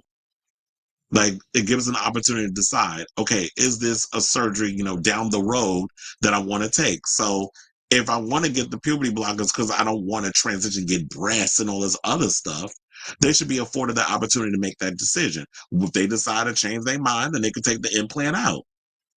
But who are these people to determine what people should and shouldn't be doing? That's none of your damn business. When they're not even trying to see trans people as human beings. So they said, I wanted to say that the last 2 weeks have been an assault, a barrage of so many horrific things coming at us from every direction. You don't even know where to look or how to try and block the horror that is coming in our direction. And she's absolutely crowd. Absolutely crowd, because I'm reading it said the noisy crowd. She's absolutely right with that. And it's not just like, I understand like her primary focus is on, trans youth, because that's something she's encountered dealing with her trans son. But I feel like that's just a general thing. Any of us who are not white male and got a lot of money, rich, we're getting a whole bunch of a barrage of stuff coming at us from both sides, from all sides. Pulling back a lot of stuff in regards of women's issues. Trying to roll back Black history, but then they dragged his ass and he refuted on. He changed his mind on that, and so many other different things that's going on. So it's just like, yeah. This is what we're dealing with. It's like so many things coming at firing us at all cylinders. And it's like, we're all stressed out over it. And one of my friends recommended, he was like, where are the town halls? Where are the people that are actually going to put something together to speak on like what's going on? So that way, because we're like freaking out. We're nervous. We don't know where to turn. I got friends that are moving out of the damn country. One of my friends is moving to Canada. Another friend's moving to Thailand. So people are like ready to pack up and leave because they feel like, I guess they feel defeated. So they don't want to deal with the BS. And this is what he does. He wants to stress everybody out. So that way, while he's doing all his other mess, allowing the oligarchs and the robber barons to pretty much clean us the fuck out while we're all sitting up in here trying to figure out, how to come up for air and fight all this mess head on. And then we have the Democrats who ain't doing nothing. No, the spineless damn Democrats who are sitting around just like, my God, what's happening? I don't want to fight. I don't have the energy. Okay, then move out of the fucking way and let people who actually want to fight the good fight come in and fight. And the only ones that I see that are out here that are really saying something, and you can say how you feel about her, and she ain't perfect, but at least AOC is out here windmilling hard. At least we got Jasmine Crockett going in on the racists and speaking out. At least we got Bernie Sanders, trying to reassure people that, what, with all the craziness that's going on, it's going to be okay. We're going to make it through this whole situation. We don't have a new person that's running the Democratic Party, which is what he's doing. Somehow, well, there's good billionaires. Yeah, his dumb ass said that. This ain't what we need to hear. Right now, we got a bunch of damn billionaires funding this bullshit. One of them being Apartheid Clyde, who I didn't vote for his ass. And I'm sure the Trump supporters didn't vote for his ass either. But apparently he's got a lot of power where he could just do whatever the hell he wants. He's literally got the keys to the American kingdom and is doing whatever he wants, including access to our Social Security. So he should not be having that. There's a lot of things that is just like, this is treasonous behavior. These are federal crimes. They all need to be thrown under the damn jail. But we got people out here who just want to sit on their hands and do nothing. So what do? Because I've been saying this for the longest. Politicians are not the people who have made change in a lot of our laws. It always comes from the people. We're the ones who have to rise up, get out there, march, get in the streets, and say, we're not taking this bullshit anymore. Then you get the politicians who are the opportunistic ones that want to jump up. And I'm sure there's a couple of them out there who are just like, I'm tired of the BS and it's not an agenda for them, that want to come in and fight the good fight. And that's what we need right now. And we ain't getting it from the damn Democrats. Because a lot of y'all are spineless, and I feel like a lot of y'all need to leave. And we're gonna remember this shit come 2026. Because when is the midterm? Yeah, 2026. We're gonna remember this in 2026 because it's like you ain't out here windmilling for us like you're supposed to be. Oh, we're gonna remember, make sure your ass no longer has a job. Because if you didn't want to do stuff when the times was tough, then I would hate to see when it's just like everything is going great. So look, she also said there are a lot of people here and we are mad as hell. Yes, you go ahead, Norma Ray. We mad as hell and we ain't gonna take it anymore. She said New York is better than this. NYU should be better than this. Shame. And I used to work at NYU, the Hospital for Joint Disease. That was like literally my first job ever. It's funny how all this stuff connects, right? NYU is better than that. Shame. And thank you all for being here. We must return again and again until this crime is reversed, she concluded before handing the mic off. The PAC protest comes less than a month after President Donald Trump signed an executive order banning federal funding for trans sex changes for minors. And you know what? I love the fact that even though I'm not hearing it from the media, maybe because I'm not watching legacy media, so maybe they are reporting it and I'm not hearing it because, like I said, I don't watch them. I'm glad people are out here hitting the streets and protesting. Now, basically what this executive order means is that it threatens to withhold federal dollars to healthcare providers if they continue providing transition treatment to patients under the age of 19. They've escalated the attack on us, so we have to escalate standing up for each other. This is what Emma Lazarus, a Brooklyn resident, told New York One during Monday's demonstration. It's going to come to other people's power on the streets, which is literally what I said. It's up to us at this point. We cannot depend on politicians to fight our fight and save us. It has always been that we the people stand up and make the change. It has never been politicians. Yeah, eventually they come around because they see an opportunity to get a vote, so they'll sign an order and they'll campaign on the back of that. But 9 times out of 10, it's the people taken to the streets. That's how, Black folks, we got a lot of the rights that we got, taking it to the streets. Now, Trump signed the executive order condemning the practice of sex transition surgeries for minors, noting that countless children regretted the surgeries that mutilated and trapped them into fighting a losing war with their own bodies. Well, child, first of all, if anybody is fighting a losing battle and mutilating themselves, it must be you, because that shade of orange is not your color. So you don't even want to be the natural color you was born, but you out here sitting there telling trans people what they should and shouldn't be doing with their own damn bodies. When you actually show up as a damn cracker at one of these events, instead of showing up as like the worst shade of tangerine I've ever seen, then you can sit up here and tell people what the hell to do with their bodies. So yeah, that's the latest on this story. And I definitely want to hear from you guys. What do you think of this latest report and the fact that we have Cynthia Nixon out here revealing her story and sharing her story and speaking, fighting a good fight for our trans brothers and sisters. So whatever your thoughts are, let me know in the comments down below.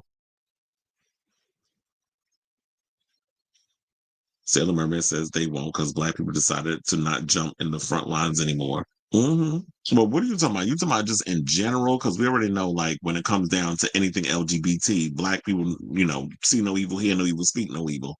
But then they worry about, I'm not even going there. And I've been saying for the longest, you know what? Trans people are not the enemy. Immigrants are not the enemy. It's the oligarchs and the robber barons. These are the people that we need to be taking the task for what's going on, but they're using all of this as a distraction.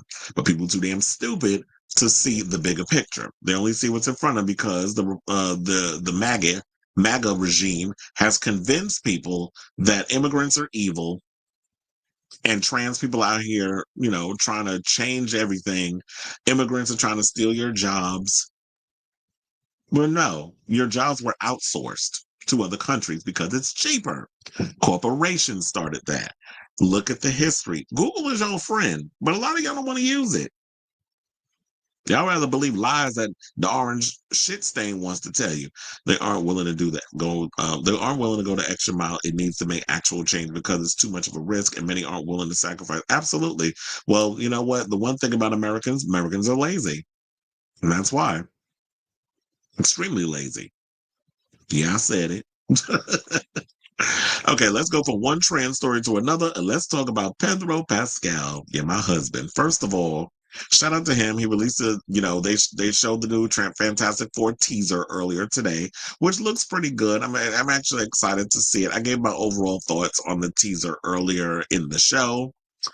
I'm definitely loving the whole retro futuristic vibe to it. I'm definitely liking, what I've seen so far. I'm definitely looking forward to seeing more um of the trailer when it comes out. And I'm definitely I'm at a point that I'm thinking I might actually even go to the movies to see this film. I wasn't really all that enthused to want to go see it because I've been burned so many times by past Fantastic Four movies. But this time I feel like I definitely want to go check it out. I love me some Pedro Pascal. And I know some people had a problem with the fact that he has a mustache in the trailer, but I don't know. I can't imagine seeing him without one. I was like, let him keep it. So he reposted a powerful message of support for the trans community, telling his followers that progress is inevitable. So the Gladiator 2 actor posted a video of the late actress Cecilia Gentili, who y'all probably know from Pose.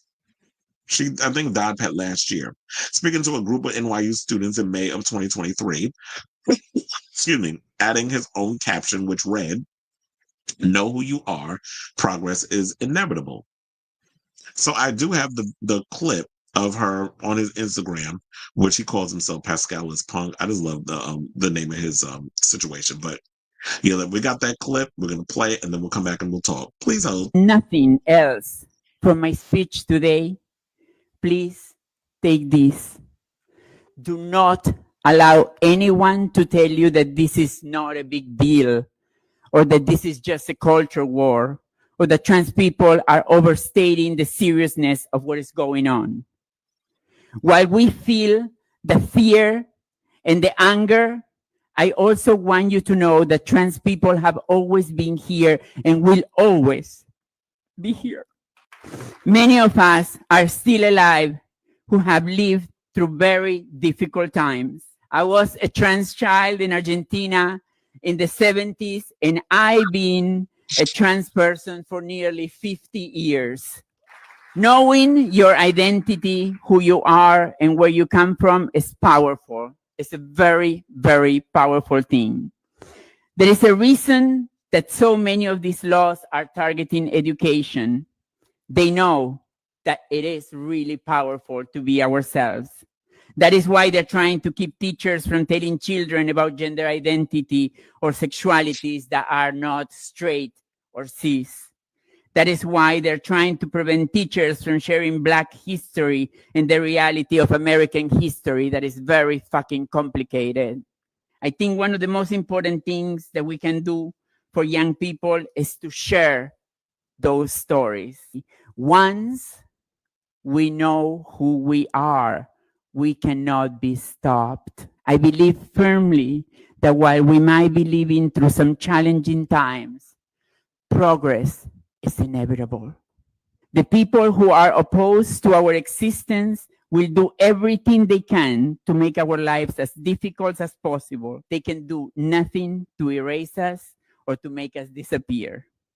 As long as we are rooted in ourselves, in our identities, in our histories, and in our communities, there is nothing that they can do to stop us.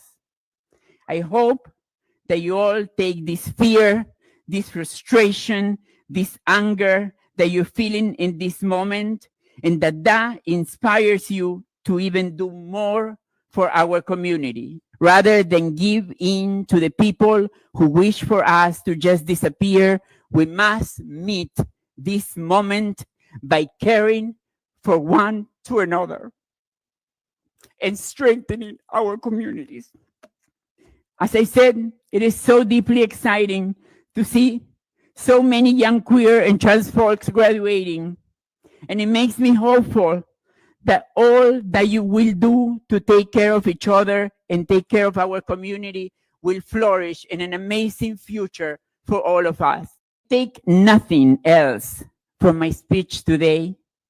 Please take this. Do not allow anyone to tell you that this is not a big deal, or that this is just a culture war, or that trans people are overstating the seriousness of what is going on. While we feel the fear and the anger, I also want you to know that trans people have always been here and will always be here. Okay, so y'all pretty much got the gist of what she said. I wanted y'all to hear that powerful speech because she's absolutely right. It's like not only are they trying to erase, queer history, they're trying to erase Black history. And as soon as Black people get out of the way of realizing that, we're all the same in so many ways, we all bleed red, even though I know a lot of y'all have a problem with the trans community and queer people in general. Sorry, but there's Black trans people that exist. There are Black queer people that exist. And I don't care, go argue with your mammy, but it's a part of the situation. But to try to, we're not the enemy. Let's not fight with each other. That's what they want, to divide and conquer while they run off and they, rob us blind. And so we're all fighting with each other while the oligarchs and the robber barons continue to steal, all the pie and leave us crumbs to fight amongst ourselves. So they use these distractions where they want to erase Black history from school. They're erasing a bunch of books where it's like, Maya Angelou books, anything that's educational or aspirational or inspirational, they want to erase from a lot of our zeitgeist, which is why I see why educational systems in the toilet and people are getting stupid about a damn year. And then they want to sit up here and say, like, you know what, trans people have always existed, Black people have always existed, we've all existed in our own situation. And the sooner people understand that, the better. We need to stop this infighting. We need to stop letting these stupid little culture wars distract us from the real issue and really take on these oligarchs and these robber barons who are taking advantage of our country and the system and have blinded you with all these damn, all this BS and smoke and mirrors, while they go off and do all the criminal activities that they're doing. So I love the fact that Pedro Pascal posted this, but there's a reason why he posted this as well. He does have a trans sister. I don't know if a lot of people knew that. Named Lux. There she is. And he's always spoken highly of her and he's always brought her around. He's always been an outspoken supporter of, the queer community, especially the trans community, because his sister came out as trans in 2021.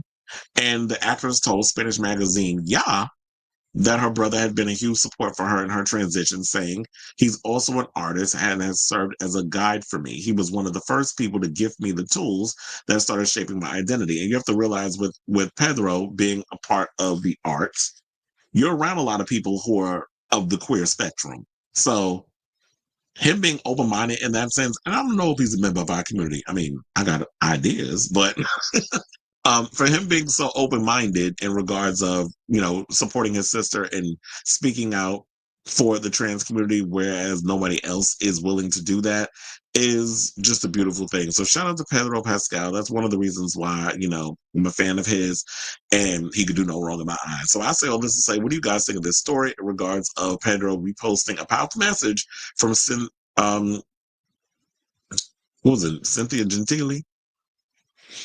Sylvia Gentile, I think was her name. Damn, I done forgot the lady damn name just that quick. And, from Pose. So whatever your thoughts are, let me know in the comments down below. Okay, so we have comments. Like back then, they actually believed in stuff, not as much as I don't know what happened to the people in these, he usually not my flavor, but he looks good with that hairstyle. Yes, Heifer, I am still at it. You know how long I've been doing? I've done longer shows than this. There have been times I've been 5 hours doing a live stream. So yes, I am still live. And I'm still talking. So now, let's move on to our next topic. And let's talk about Troye Sivan, who's giving us an update on what we can expect from the follow-up of his album, Something to Give Each Other. So yeah, he was on the red carpet at the Grammys with Leland, and he was alongside I think it was Ricky Cornish that interviewed him, and he was given some inside tea on what could we expect from the album. Now, after performing on an iconic and very Sweaty tour with Charlie XCX last year. He was also at the same table with her. So I know Charlie was at the table. I don't remember who else was there with her. Was her boyfriend there with her? I don't remember. But I do remember seeing Leland was at the table, Charlie was at the table, and Troye was at the same table. So now Sivan is hitting the studio and channeling even more sexy energy on his upcoming album. He said, I'm really inspired by sex. We're going into the studio tomorrow. Literally, I feel so proud to be a homosexual man and to be a queer man today more than ever. This is what he told Pride. Now, Sivan is also well aware of his powerful representation as an out and proud queer artist in the music industry, which is very much needed during these troubling times, saying there's an unbelievable showing of resilience and strength. I think we have to look out for each other and have each other's backs at the moment. Now, right by Sivan's side during his rise to success is powerhouse songwriter Leland, who also has been hitting career highs by writing songs for multiple A-list artists and composing original music for RuPaul's Drag Race. And funny enough, the other day I was literally having a conversation with a friend of mine, and I'm like, what's going on with Leland? Is he still writing musicals? Because one of the things I liked about Leland before, Lucian Piane went crazy, and then they had to remove him from the Drag Race repertoire, and then they brought in Leland. But they brought in a bunch of I think they brought in some other people too. I forget who the other people were that was helping with the musicals. But Leland was the one that I was like, a lot of his stuff has been standing out. And he said that he actually did do the musical for the season 17, but he wasn't able to be there because he was on tour. I don't know if it was a separate tour, like when, Troye had his own tour and Leland was accompanying him on the tour, or was the Sweat tour. But I'm assuming that it was Troye's separate tour, because I know this happened over the summer before he and Charlie reconvened, and they started their tour in September, I think, in the US. So he said, while they were filming Drag Race, that he said he wrote the upcoming musical, which he's very excited about, but we were on tour while it was being filmed. I was working remotely, honey. Now, I do keep up with Troye and Leland on Instagram. They have the full interview with Ricky Cornish, but the problem I have with his interviews be like 2 minutes. I'm like, ain't no damn interview. You literally was asking somebody like a question, and y'all stretch that shit out for like a 2-minute situation. That ain't a real interview. A real interview is like, I need a 10-minute or more. That's an interview to me. But they think these little sound bites that they do, these Instagram or Reels or these TikTok sound bites, is a damn interview. There ain't no damn interview, but whatever. I guess that's what you new people call it. That's not what I call it. So I'm actually excited for this, because I was saying, like, you know what? I'd be one of my homosexuals to be getting up in here and being unapologetically queer in regards of the type of music and stuff that they put out. That's usually what I go for. I'm so sick of like artists kind of taking like the soft, easy way out. And I'm liking the fact that Troye has truly embraced his sexy side. And we saw that he was coming out with that a little bit, not a lot of it, but a little bit, and something to give each other. There were some songs on there that were just like more intimate, and like, it's like you ride the beat a little bit, but I wanted a little more aggression with him. I wanted, like, when I heard Rush, I was living for that, because it felt like it was this real masculine, aggressive type of dance track. And I was like, we need a little bit more of that. Yeah, he still look like, even though he's in his 30s, he look like he's 12 still. But for the most part, the type of music that I want a little more aggression from my homosexual performance. And I'm glad that he's kind of going that direction. It's the same thing when I was saying about Adam Lambert when he did his Afters EP. He was giving me my life with the type of music that he was putting out. But I'm glad that Troye is exploring that. And I'm glad that, he's stuck around and has kept Leland, because I truly believe that he and Leland make magic together. So I hope them two stay together forever. And you give us a lot more up-tempo tracks in the vein of Rush. I don't necessarily mean you got to give us Rush Part 2, but if we can get some more of those dancey tracks, especially because on your last tour, when you did the Sweat tour, and it was a lot of the choreography, and you were very much comfortable up there, and you seemed to be having a great time. And I've said this many a times, I felt like he gave a way better performance than Charlie. Charlie needs something. Her being up there by herself, she has good songs, but her stage presence is lacking. But I'm definitely curious to see what this new music is going to sound like. And who knows, we'll probably get it by the end of this year, well into 2026. So I say all this to say, what do y'all think of this story regards to Troye Sivan spilling tea on his upcoming album and saying that the album is inspired by sex. So we'll be getting a lot of sex. Hopefully, I mean, this is not your erotica era where you're going to be outside hitchhiking butt naked. So let me know what you guys think of this story in the comments down below. Felix said there's a guy I watch on Instagram and he asked people to name countries or continents, and there was one video where he pointed out the US and some people were saying Asia or Australia. Oh, I think I might know what you're talking about. Is that the same one that made a comment about, they always, when it was like, he was in somewhere in New York and he was asking them like questions about history or who was the first president of the United States, and he said George Floyd. Is that the same one?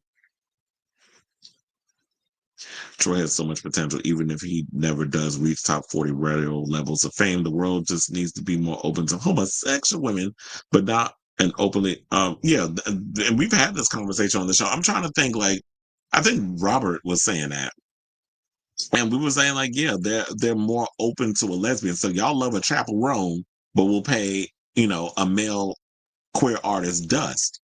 And it's like, we have a lot to offer too. Like, why are you only like accepting of girls? Is it because, women are women, they're more open-minded in regards to that. And then guys, they have to be able to want to fuck you, which is why the women are successful in that whole situation of you could be a lesbian because men think that they have the opportunity to sleep with you. So I actually wish that they were more open-minded in that sense as well. Oh, I was disappointed by how the rest of this album didn't sound like Rush. I wanted a 90s house album. Exactly. So, you mean Right Said Fred? But yeah, I agree with that too. Like when we heard Rush, I was like, Rush was good. And then that other song, what's it called? Where it goes, you are. Yeah, I like that song too. And then it had like the Spanish lyrics and stuff that was up in there with the vocals and all this stuff. I was like, okay, that's different too. But I agree that we needed more songs. We needed like that 90s house vibe. And I hope that that's more the direction he's going into. Leland, talk some sense into him. Make sure he does more up-tempo stuff, because I did feel like at some points it started out as this, bang right out the gate. And then it just kind of like just took this dip of like, it was a little too laid back. And it was like, it was going into old Troye Sivan. So I feel like maybe from this past tour and everything that happened with his career, maybe he's feeling more confident and he's going to take more risks creatively. That's all we want from our artists. Oh, okay. I think that sentiment is true in general, but I don't know too many successful lesbians in entertainment. Yeah, besides Melissa Etheridge and Katie Lang, and now Chaperone. But that is true. There's not a lot of real successful lesbians. I'm going to say Missy Elliott.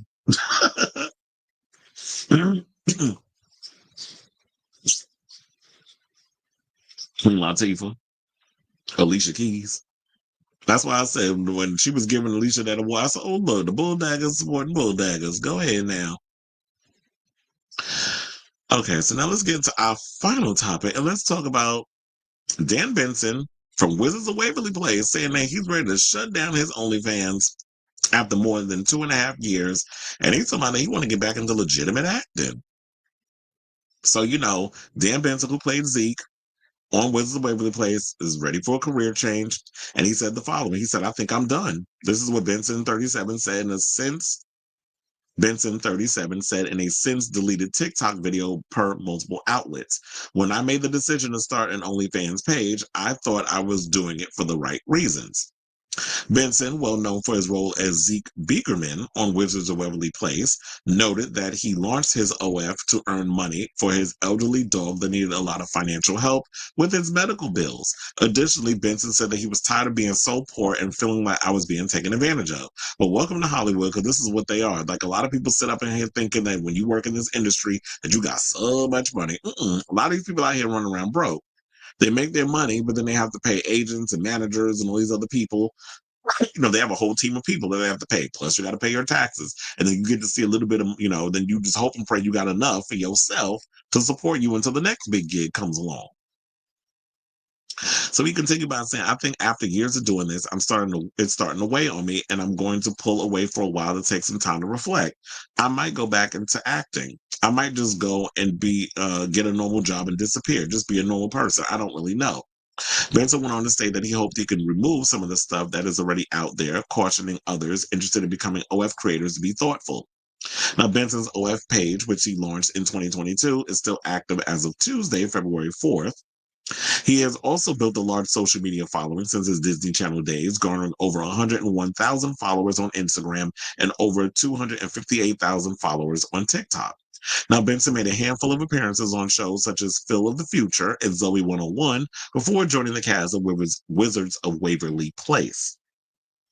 He portrayed Justin Russo, David Henry's best friend and eventual boyfriend of Harper Finkel, played by Jennifer Stone, throughout the show's 4-year run from 2007 to 2012. And didn't David Henry come out and was being messy recently when they did like some interview or whatever, and he made a comment, I guess, about Dan Benson and the little kids was up in there making a face. And I'm sitting there like, why are we talking about this on this show? And what do y'all know about an OF? I mean, I know y'all got a social media, but parents, y'all need to be blocking these kids from this stuff. Because, you know, they had the revival called Wizards Beyond Waverly Place, which premiered in October 2024.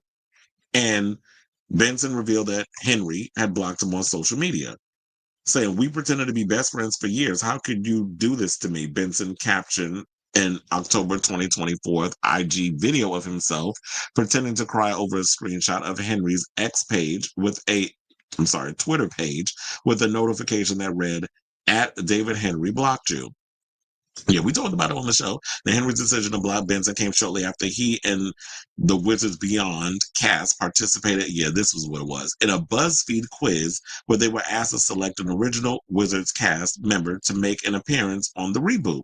Noticing Benson was among the options, Henry seemingly referenced Ben's OF career by stating, "I can't believe you guys put one of these people on here. Millennials understand that."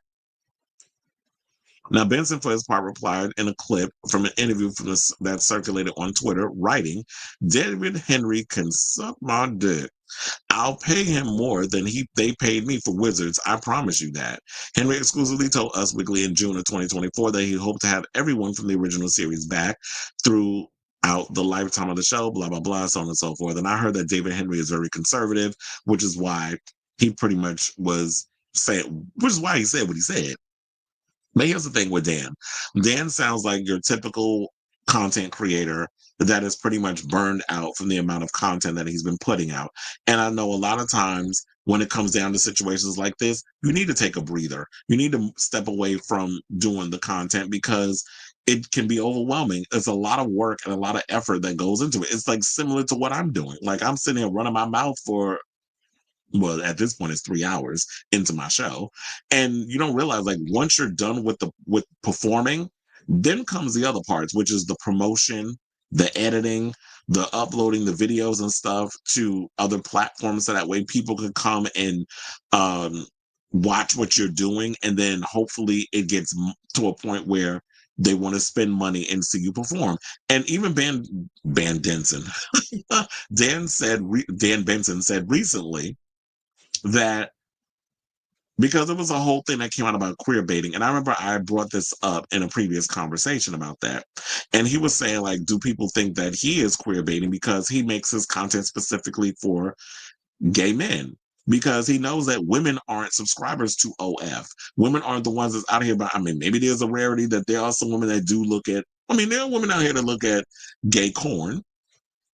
But for the most part, when it comes down to it, men are the consumers. Men are visual creatures. We're the ones who consume and spend a lot of money and look at adult cinematography.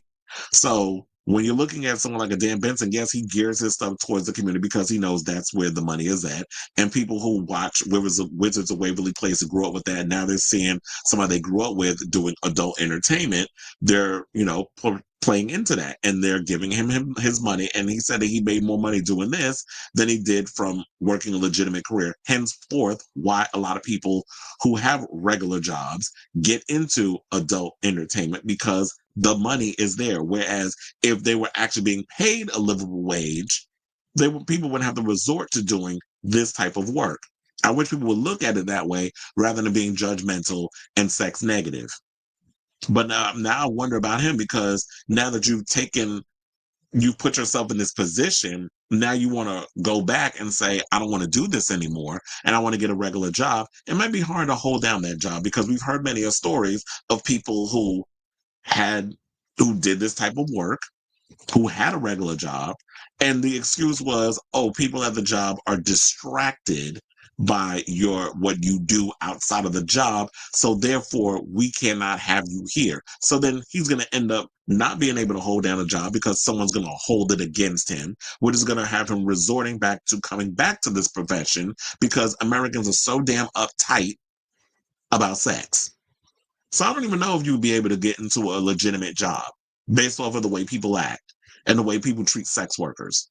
So I don't even know if that's even a good idea. I feel like at this point, because then you pretty much put yourself in this situation, and I don't even know if you can kind of go off and get a regular job. If there's people that have been able to do that, then bio con Dios, like, hooray for you.